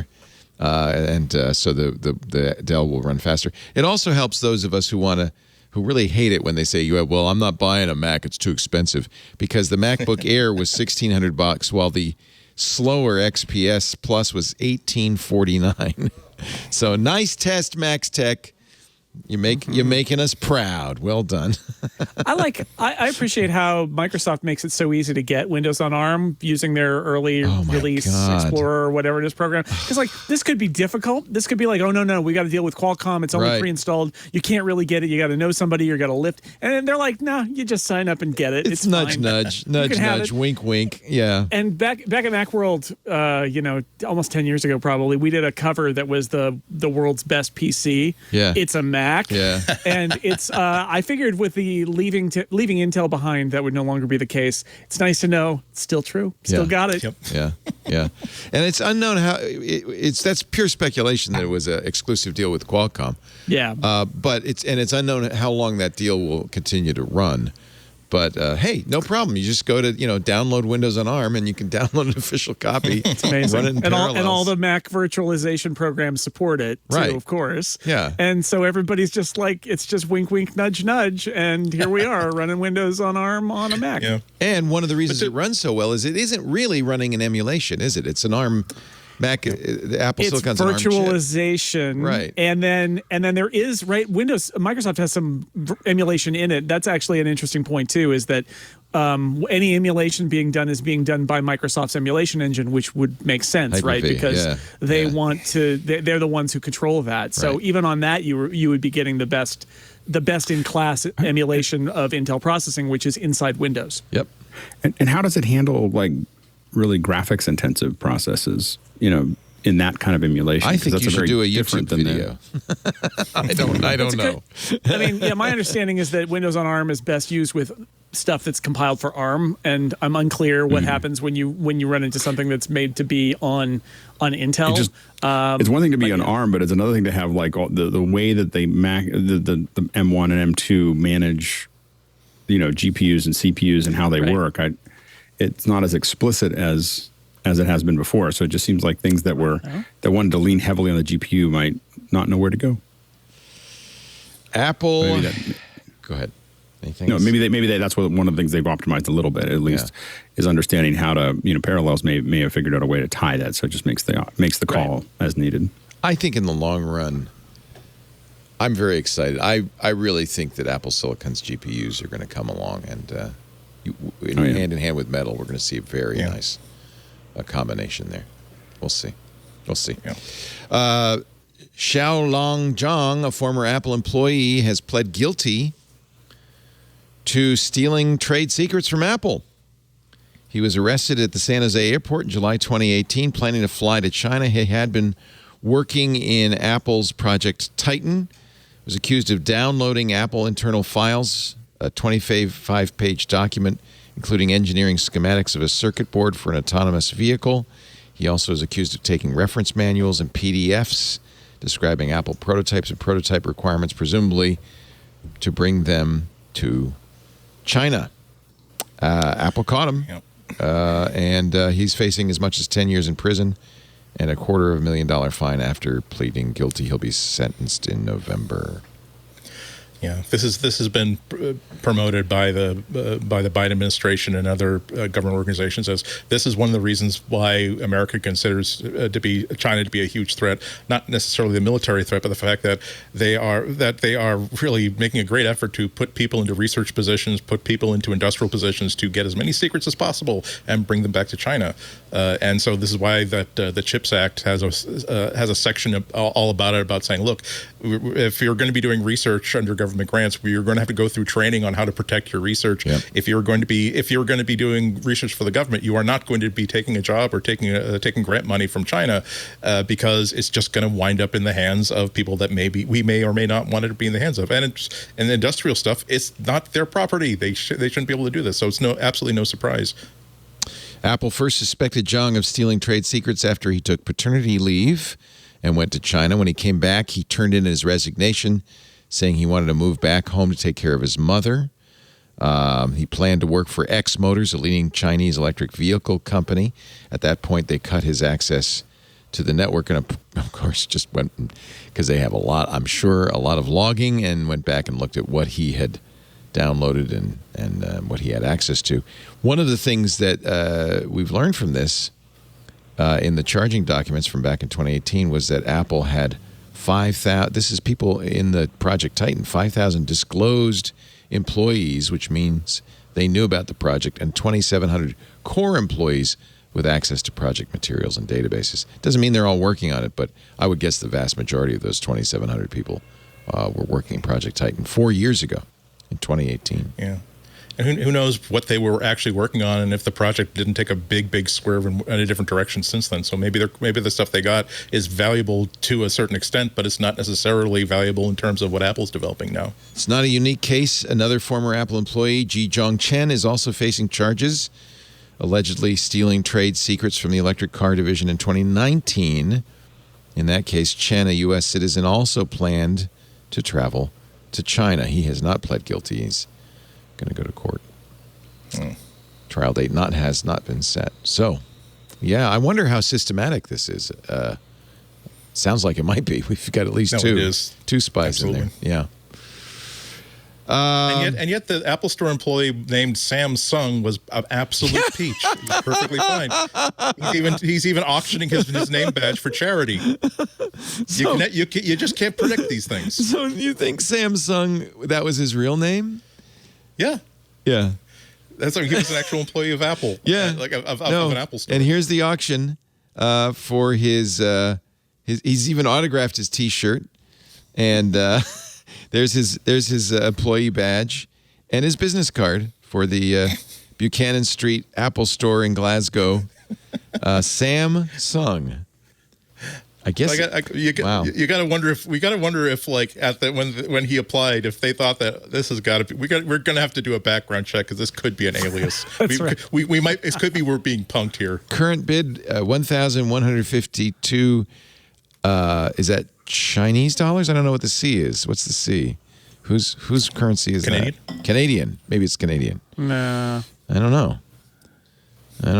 Well, it's I love this idea, but you could get a note from him and be a Samsung note. You could, get a fold. He could fold his business card, and then it would be Samsung's Galaxy Fold, right? He can give you access to his webcam, and it could be Samsung Watch. Yeah. There's no end to this. Oh, and then he's in Vancouver. I thought it was Glasgow. Yeah. So then he was a specialist in Vancouver. All right, Canadian dollars. $2,653 US dollars. But good. Look, he's donating a significant Giant check. Awesome. a giant check. Love He's it. giving a big check. He's a classic guy. Here he is on TV.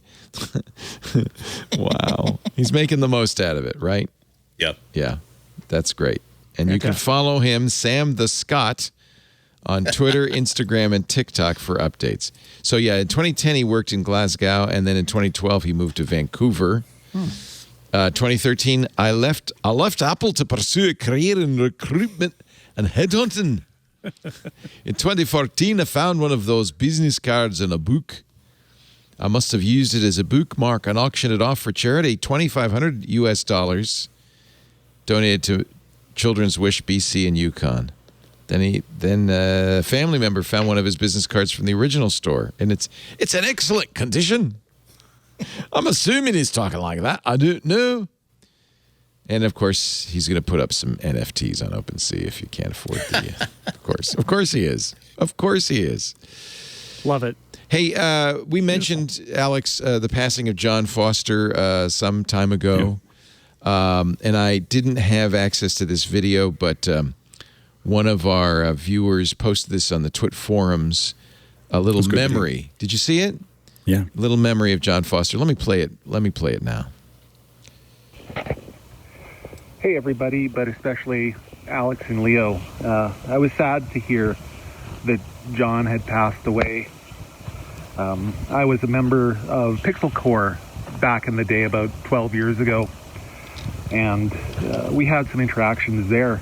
But my favorite moment with him was 1 week when he announced on Twitter that he was going to be guesting on MacBreak. And he asked, if there was anything people wanted discussed on the show. And so I sent him a note saying, no, but make sure Alex says break time is over, because Alex had been saying that when he was guest hosting, and Leo was still saying another MacBreak is broke, which was the dumbest. Sorry, Leo. Anyway, I don't think you're very sorry at all. Got to the end of the show, and Alex started to say one, started to say the other, was about to bail, and John said, no, say it right. And Alex said, break time is over. And I was like, yes. Aww. And ever since then, that's been the closing line for the show.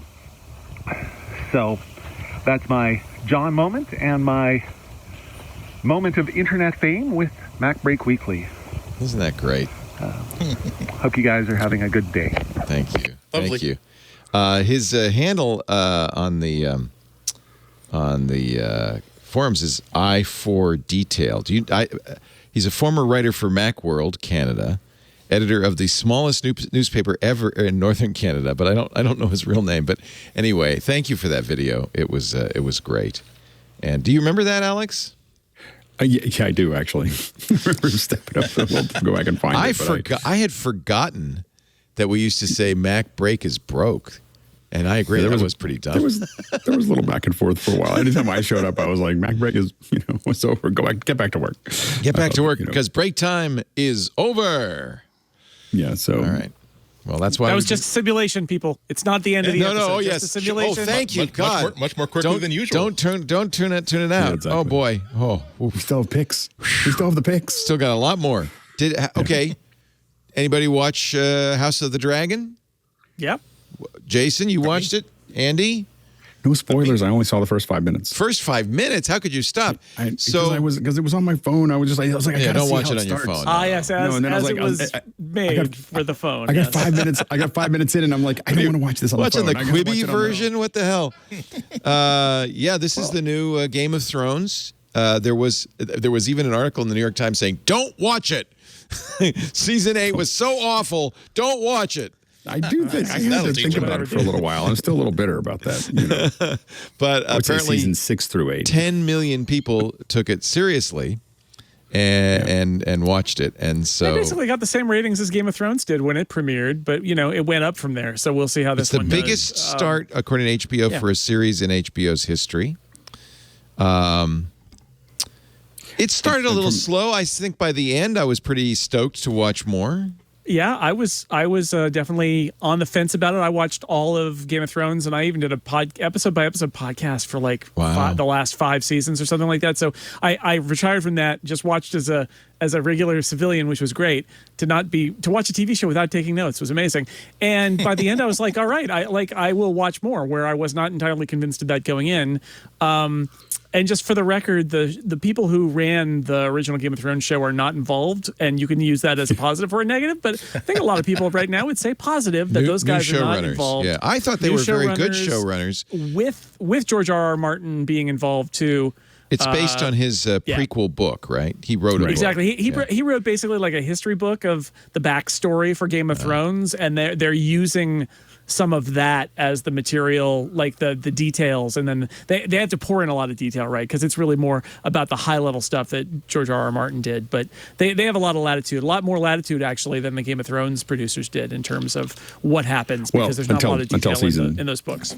Until season 6. Yeah, until they ran out of books. That's true. Yeah, they ran out of books, and then we realized they didn't actually read the full books. Yeah, no idea. I have to say, I loved Game of Thrones, but yeah, that was kind of a weak sauce. It was great, ending. and the episode, season 6, you're like, oh, and then season 7, you're like, oh, this isn't. But I can't stop now.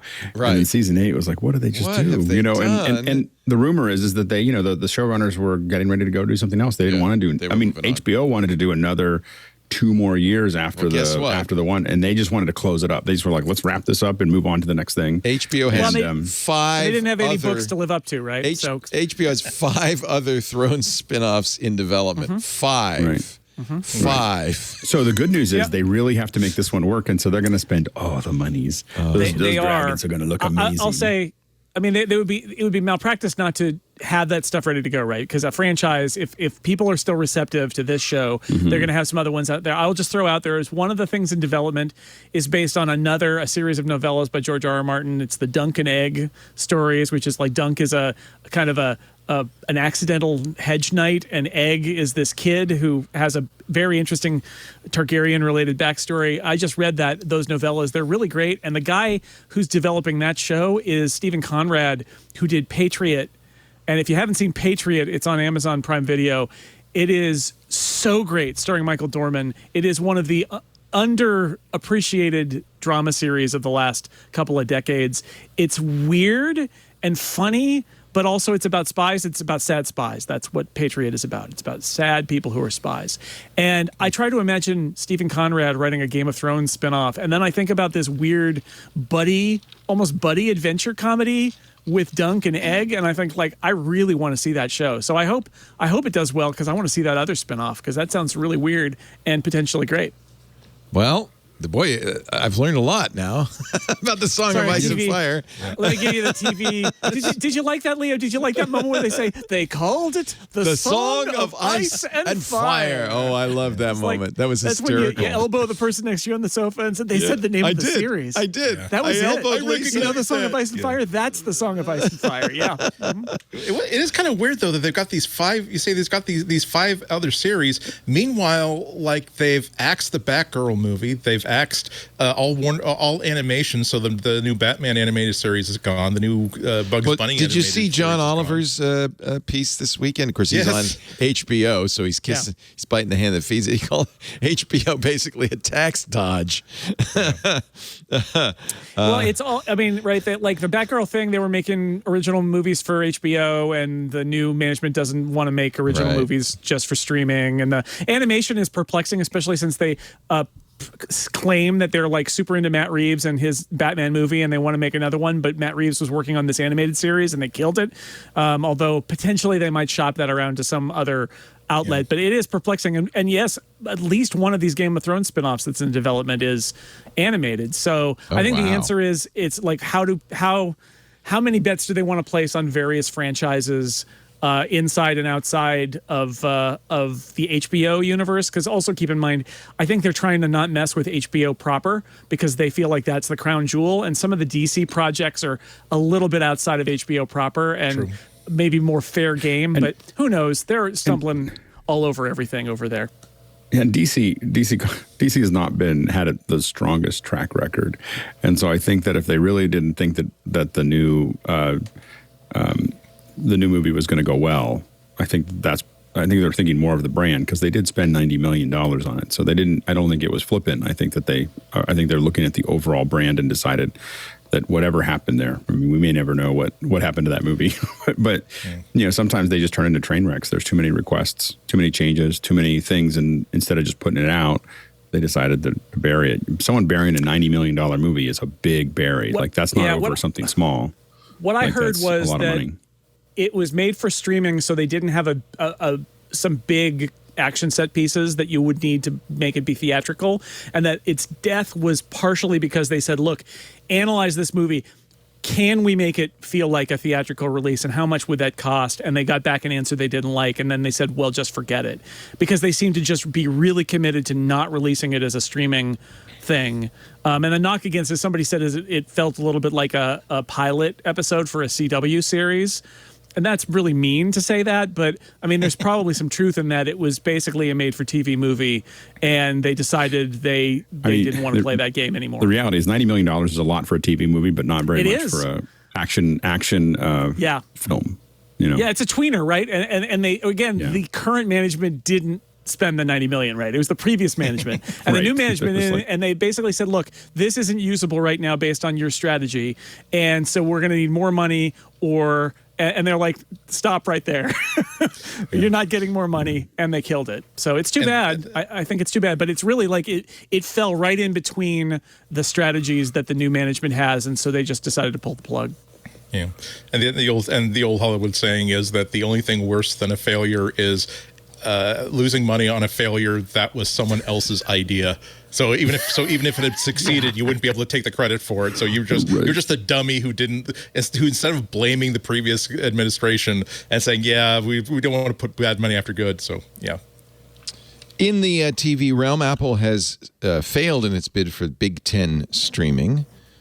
Not going to make me cry, but they're trying to get more. We talked about it last week. Lots more sports. I'm not sure how much of a player they were going to be in that. I mean, it sounds like the Big Ten ultimately just decided to go with their streaming strategy as one of their broadcast partners, so it's Peacock. I'm not sure. The rumors weren't really heavy about Apple and Amazon sniffing around the Big Ten. I think the feeling was that was probably going to go, because remember, Fox is the primary rights holder there, and then Fox was actually in the room negotiating with NBC and CBS. And in the end, I think that's what won out is they kept the legacy broadcast networks happy and threw the streaming games on Peacock, which is NBC's streaming service. So I'm not sure. I think that there are other rights coming up. ESPN's negotiating with the Pac-12, and they've got the ACC.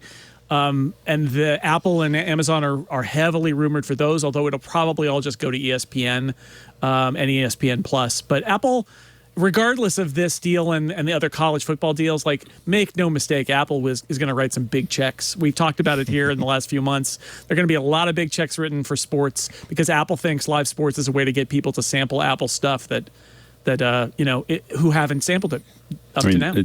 The Sunday ticket's going to be really interesting to see where that goes. That's the one to watch. Yeah, that's the one. If that turns over, it's going to be a big deal. If it doesn't, it'll still MLS really gives Apple a chance to innovate. Yeah. Over the next couple of years. I bet you the first year will be basic. Let's just make it work. But then after that, within 3 or 4 years, I think we're going to start seeing different level of coverage, AR, VR interaction. It gives them a place to do it, because they don't have to deal with traditional broadcast. They don't have to deal with all the same commercial breaks and the same process. They can do whatever they want. And so it's a really interesting thing to see what they do with that kind of open access. Apple's expanding its self-service repair program to the M1 MacBook Air and all 3 M1 MacBook Pro models. Some kind of limited repair types: audio board, battery for the Air, bottom case, display, keycaps, logic board, speaker, top case, Touch ID board, trackpad, fans for MacBook Pro, MagSafe for MacBook Pro, antenna modules. Actually, I guess that's a lot of it. Those are the things. It's not a bad It's not a bad selection, and it is just on the M2 or the M1 laptops, not the M2, just the M1 Air and the 3 Pros right now, although Apple said that there will be more, including desktops, coming down the road. The big thing about this, I think, is that it's not as intense to fix a Mac as it is to fix an iPhone. You don't necessarily have to rent the giant case that's got the machine that takes the screen off, right? To do this, you may be able, if you've got iFixit tools, you may be able to do these repairs yourself. And if that's the case with stuff you've already got, and then at that point you're just buying the official Apple replacement part and installing it yourself. So you could buy the part standalone. You don't have to buy the toolkit. The tools are not mandatory. Okay. They'll sell them to you, or they'll rent them to you, or you can just have your own tools. There are, I guess, in different repairs, there are a couple places where there are specialized tools, but there are also a bunch of different repairs that aren't. And yeah, I think this is going to be like, if you need to do a battery replacement, you can choose to get the cheaper battery replacement that is from a third party. Or you could say, I'm just going to get the Apple battery replacement. I'm going to pay them and do it myself. Real battery. And you'll be able to do that. But this is, I've seen this story spun as been like Apple reluctantly does this. It's like, I don't know. I think this is, I'm surprised they went out with the iPhone, because the iPhone repairs are so complicated. Whereas these Mac repairs, everything's a little bit bigger and a little bit easier to get into. And I think it's great. The idea that Apple will give you their manual and say, here's how you fix that I/O board that's bad, or whatever it is. I love it. It's great. And if I should say, one of the interesting details here is some of these items are very expensive. Like a logic board replacement for a MacBook Pro 10-core is like $1,800, $1,900. But for the expensive items, Apple will reimburse you for your return of the faulty one. So, you pay $1,900 for that logic board, but the one you send back is worth $1,500, and so it's a $400 repair. So you get you get some of your money back for the expensive repairs too. Not so bad at it's all. It's never going to be the best deal, but it is like the official Apple sanctioned deal, and I think that's a good thing. Right. Yeah, and there are a lot of people who don't have easy access to an Apple store. For people that it's a 3-hour or 4-hour drive, they'd much rather just wrestle with it at home. I just wish that they would go all the way and make it super, super easy for third-party repair shops, and not necessarily be fully certified by Apple, but to simply be able to say, look, I know that the problem is with the motherboard, because I see this smoking crater in the middle of this motherboard, so I'm guessing that that's the thing that needs to be swapped out. Just sell me a motherboard. This person does not have the skills or the interest in swapping it out themselves, but I know what I'm doing, so just please release the right hardware to me. I will send you the broken motherboard back. I think that's what a lot of people would like to have happen, but it's nice. It's nice that they're doing something better than nothing, and this is literally better than nothing. Mr. Jason Snell found a little bit of a bug in what is this, iOS? This is macOS Ventura system settings app, which they've replaced the control panel now or the preference panes now with this system settings app. So this is I was looking in the Finder extensions, which is in a weird place, and I scrolled through the list, and there's things from Automator and things from Shortcuts, and they're all different sizes, which is really ugly. And I thought, wow, this size disparity needs to be fixed. And then I scrolled a little further, and there was a spotlight icon the size of your head. And then just move along, and then there's other icons. And I thought, something is wrong here. Something little bug. Something's gone wrong. Little tiny bug. Somebody said we're going to need a bigger modal dialogue. I'm sure they'll fix it, but it shows you that like, I think this may be an area of interface that nobody has ventured into at Apple and noticed. I don't know why the spotlight icon is 8 times the size of anything else in that screen. It's a 880 something, 800 times the size. But that whole app is a mess right now, and I hope they like we were talking about Stage Manager, they've got an extra month to fix things in the settings app, but I didn't, it's just really disappointing because the system preferences app so desperately needed to be replaced by something else, and it's really because it was really hurting and not working very well, and was really based on like the screen sizes of Macs in 2001.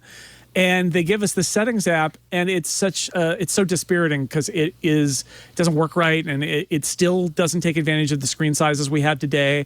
It's really modal. It's got hierarchies that are invisible. It's a mess. So they've got a little time to fix it, but not much time. Not much, because if you're going to put it out in October, you got to have you got to have it finalized by September, early September, I would think. Yeah. I'm surprised at you, Jason. Though you're a tech blogger. This is your crystal clear opportunity to say I've confirmed Apple working on 278-inch MacBook Pro. Mm-hmm. I mean, don't forget that this is Icon Gate, right? This is There you go. Why are the icons all different sizes? Why is there a large icon? Icon Gate. macOS Ventura doesn't care about your icon sizes.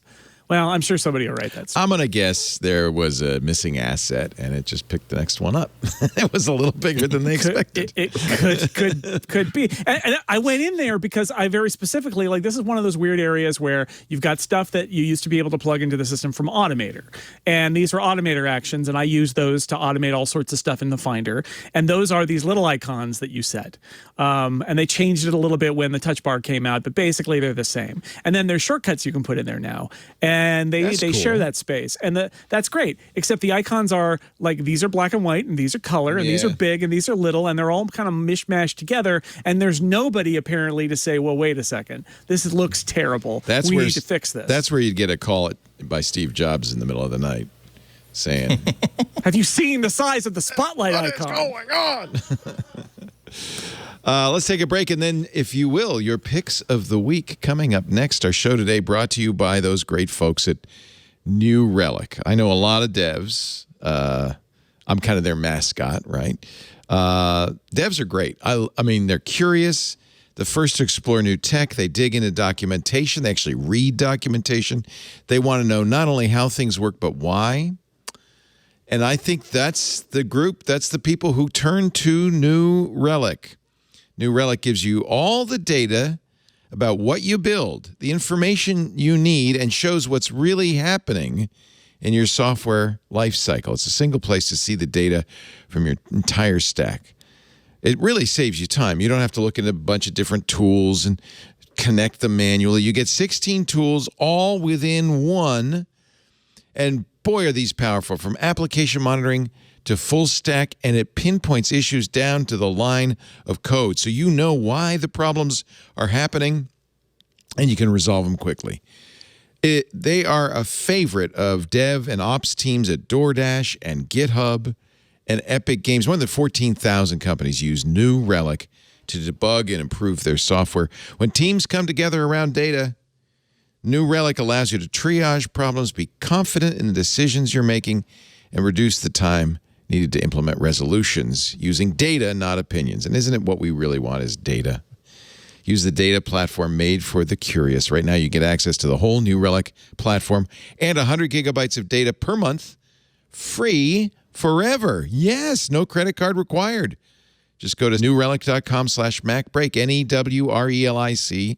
NEWRELIC.com/MacBreak. Get the whole platform, all 16 tools, and 100 gigabytes of data a month, free forever, no credit card needed.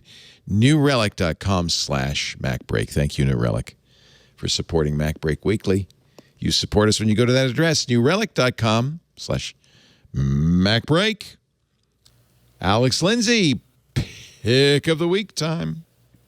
I'm using my pick of the week. So we talked about it a little bit before the show, but I have I got this from Courtney Gooden. Courtney Gooden is in office hours, and he had this mic that he was using, and I was like, oh, it really sounds nice, but Courtney's voice is so good that I was like, it may not be the mic. So anyway, but I've been heavily testing mics. I don't know, I've got 8 or 9 of them floating around right now, trying to find good mics to send out to people for some of our podcasts. And so I saw his. I was like, well, he sounds pretty good. It's only $200. I'll give it a shot. So this is the Stellar X2. So you can decide, if you're listening to the show, whether you like it or not. There's no processing, so there's no compression, no anything else. I think it sounds pretty good. Like. I'll be honest with you. It sounds pretty good. Yeah.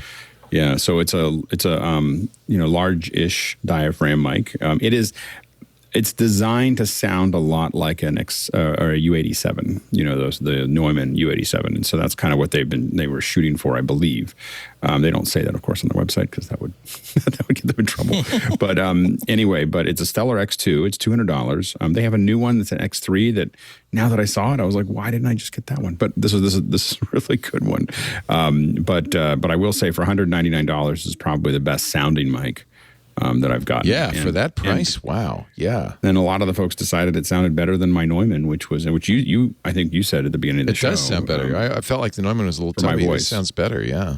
Yeah, so this is it's a really good value. It's, people always ask, well, is this the mic I should get? Well, I was like, it depends. Everybody should get a different mic. Yeah.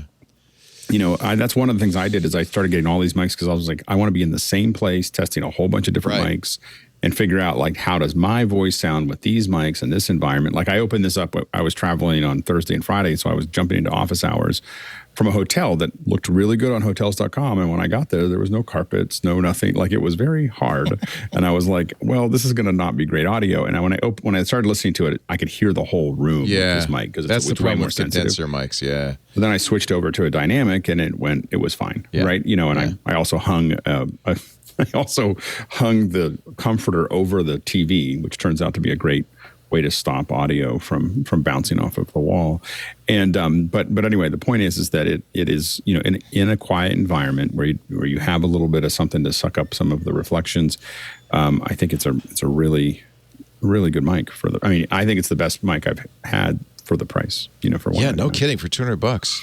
Yeah. Stellar X2 large capsule condenser microphone. TechZoneAudioProducts.com. Yeah. I mean, it's kind of cool. You can use it and we can hear it and we know. Yeah, I love it. You can decide. Well, if you listen to the last week's show, you'll be like, well, that you can decide whether that sounded better or worse than this one. Yeah, exactly. And that one last week was a little more expensive. 3 times. 3 times as much. Yeah. Thank you, Alex. Andy Anatko, pick of the week. It's time for me to start that long haul process of upgrading all of my chargers once again, because they keep getting better after every 3 or 4 years. And this is the first GAN charger that I've ever bought, and it really put me on the bandwagon for them. So this is Anker's Nano 2 735 65 watt charger. That's a 65 watt charger. It's tiny. That's a 60. Yeah, and it does. It's I like Anker products. They're very, very reliable for me. And also, I like the way this is really set up, where if I'm coming home on the commuter rail, I can use both of these USB-C ports to power up and charge my iPad and my phone. I'll still have a USB style port that I can use to charge a third thing, no problem. And it will, of course, split those 65 watts across those 3 devices, but it means I can actually be using these 3 devices while I'm charging these 3 devices. But if I want to put all the entire 65 watts on one device, if I want to fast charge my iPad, want to fast charge my MacBook, I can just use just one of these ports and it'll intelligently put these together. And it's nice and tiny. It's really compact. It has those folding plug ports, and it's not super cheap. It's like $59. But the thing is, it's hard to put a price on having one less piece of junk inside your laptop bag. And for me, if I'm spending a couple days in New York, 2 or 3 days in New York, I will have a second charger or maybe even a third charger to make sure that I can get everything recharged overnight at my hotel room or wherever I'm staying. Whereas this will do the job for me. Again, if you don't want fast charging, you can use all 3 ports and it'll happen just fine. And it will still do the thing where, oh, cram, I only have 18% left on my phone and I have to leave for the airport in an hour. It'll force feed that phone pretty nicely. And again, it's Anker, so it's reliable, it's good, it's well built, it feels like a real thing. And I bought this first one sort of tentatively because I'm okay, well, does it really work well? Because I'm disappointed. I kind of almost have to get a Sharpie and take all of my older chargers and write down what doesn't work well about them. Okay, now it will kind of fast charge, but you have to use only this port and only has 3. But if you don't use the right one, it won't fast charge and you'll be very, very sad in an hour and a half. This other one will be there's the wrong kinds of ports and it's only 20 watt or 25 watts. I'm still going to keep them. I'm probably just going to keep them nearby, in the living room nearby, in different places where some of my devices land up. But I'm going to start the slow slog of making sure there's one of these for my one day in Boston laptop bag, another one of these in my 2 days in New York laptop bag, and a third one in the bag that I take when I'm going to be gone for 3 or 4 or 5 days. Because if there isn't one in each bag, at some point I will steal from one bag to power something or charge something. I'll forget to put it back, and once again, I'll be like on the Amtrak train, very sad because my bag doesn't have a charger in it. So, well worth a while. I think this is going to be worth my $60 times 3 or 4. Yeah, very compact. We actually have the Nano 1. Yeah. Quite a few of these. It's actually labeled Nano 1, so it's like they knew they were going to do a Nano 2, I guess. But this is also 65 watt. I love these GAN chargers because they're so compact and they don't get as hot. You could charge either one of these devices could charge your MacBook at full speed. That's pretty good. Yep.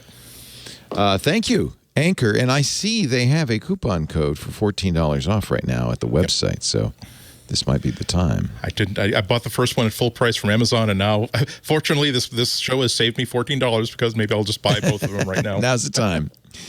Thank you, Andy. Mr. Jason Snell, pick of the week. Yeah, it's a 2 for this time because about a month ago, I recommended SwiftBar, which is a great app that lets you put anything in your menu bar. And I got some feedback where it's like, well, it's very technical and it's got lots of shell scripts and stuff like that. And then you got to go download it from some website that's got it's a GitHub page. Okay, there's an app called One Thing. It's free. This it's is on the App opposite. Store. This is the complete opposite. It does literally the same thing as SwiftBar, but it's a single instance. It lives in your menu bar. It's free. And then you can use a shell script or something if you want to feed it. You can drag text to it, and the text just goes in your menu bar. Or, this is the good one, you can run a shortcut and have the shortcut set the menu bar to be whatever you want it to be. It's an item in your menu bar that can contain data. It could be a pep talk. It could be anything you want. And my friend Joe Steele told me about this because he was reluctant to have the whole SwiftBar experience, and this is a lot less nerdy, and I think it's a good free app that will let you put anything you want in your menu bar. What Joe did is he used shortcuts and HomeKit to get his weather station out in his backyard to display the current temperature at his house in his menu bar, all using just shortcuts and One Thing without any Python scripting or shell scripting or anything like that. Just his HomeKit data and One Thing. The only problem with that is, what do you do to get it to update regularly? And when Joe wrote about this, a reader wrote in and said, "Oh, I've got the app for you," and it is very cool. It is called Shortery.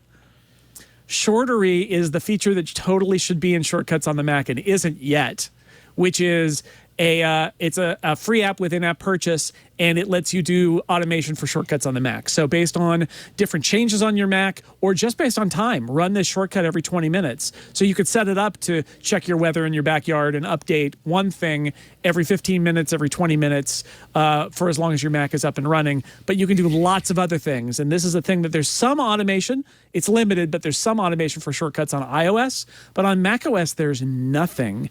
And I think that's what we call in the biz a third-party opportunity. And here it is, Shortery, and it is free. And then if you want the extra kind of bonus automation level, there's a one-time in-app purchase of, I think it's like $3 or $4. So put those two things together, you can automate anything out of Shortcuts and put it in your menu bar. Very nice. Shortery. That's from LGR. CKENS.de. L Gherkins. Forget it. Anyway, just search for Shortery Mac OS. I think you'll probably find it a little bit faster doing that. And then, of course, the One Thing is from Sindra. So forget it. Listen, they're in the App Store. Search for One Thing and Shortery in the App Store. In the App Store. Yep. Sandra Sohus. Don't know what country that person's from either.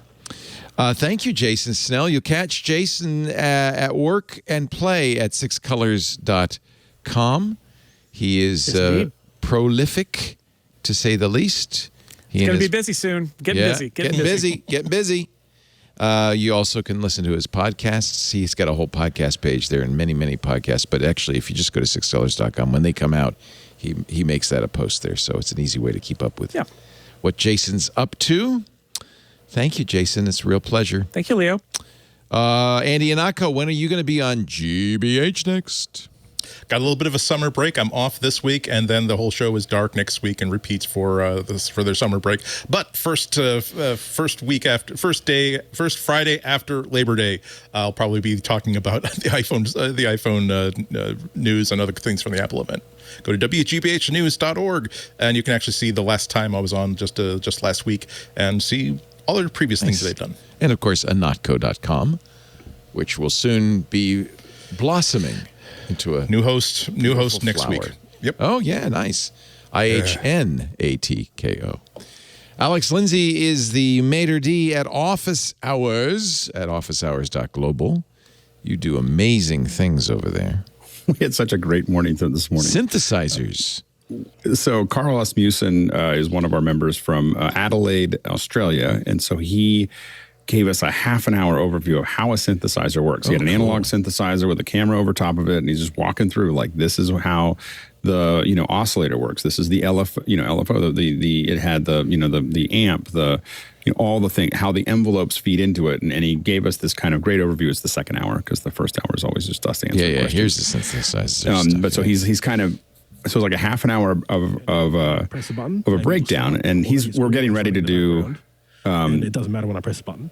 And so we're getting ready to do workshops, in after hours, the part that runs 21 hours a day instead of only the 2 hours that Office Hours runs.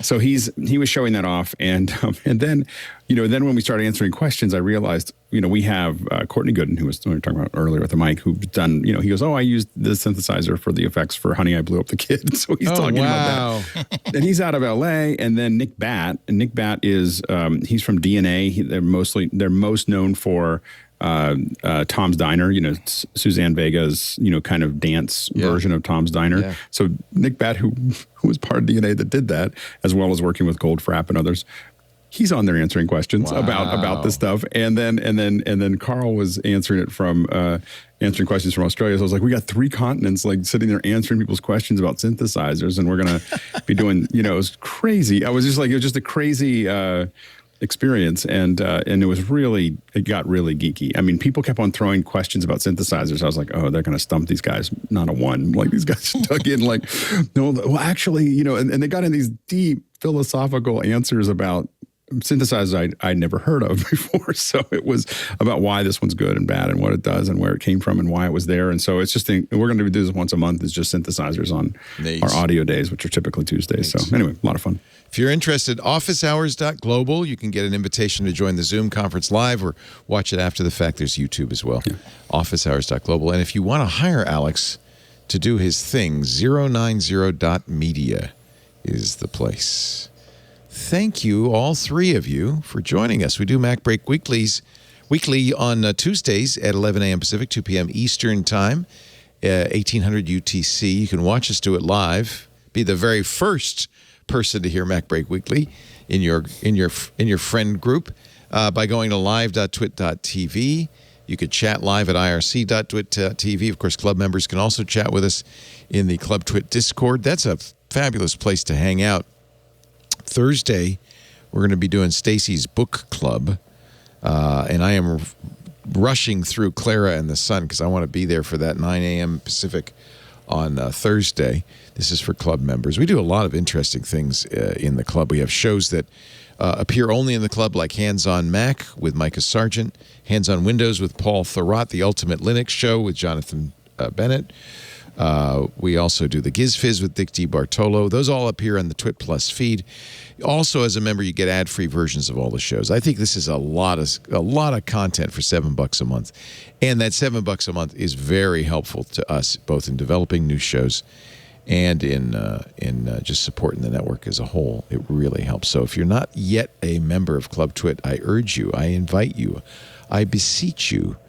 Visit twit.tv/clubtwit. Ad-free versions of the shows and more for just $7 a month. There's a yearly plan. There's also a enterprise plan if you want to do that. We have gift certificates, that kind of thing. Club Twit, twit.tv/clubtwit. After the show's over, we do also have ad-supported versions for you for free at our website, twit.tv/mbw. You can also watch on YouTube. There's a dedicated YouTube channel to MacBreak Weekly. There's also, of course, the option to subscribe on your favorite podcast player, because it is a podcast. We'd love it if you'd subscribe. That way you get it automatically as soon as it's available. Plus, subscribers get a chance to do something really important. Give us a 5-star review, please, on your favorite podcast platform. Thanks to everybody for being here. Thanks, guys, and we'll see y'all next week. And now, another Macbreak is broke. No? Oh, get back to work. Get back to work. Because break time is over. Break time's over. Thanks, everybody. We'll see you next time. Thank you, Alex. Hey, I'm Rod Pyle, editor-in-chief of Ad Astra Magazine, and each week I join with my co-host to bring you This Week in Space, the latest and greatest news from the final frontier. We talk to NASA chiefs, space scientists, engineers, educators, and artists, and sometimes we just shoot the breeze over what's hot and what's not in space, books, and TV. And we do it all for you, our fellow true believers. So whether you're an armchair adventurer or waiting for your turn to grab a slot in Elon's Mars rocket, join us on This Week in Space and be part of the greatest adventure of all time.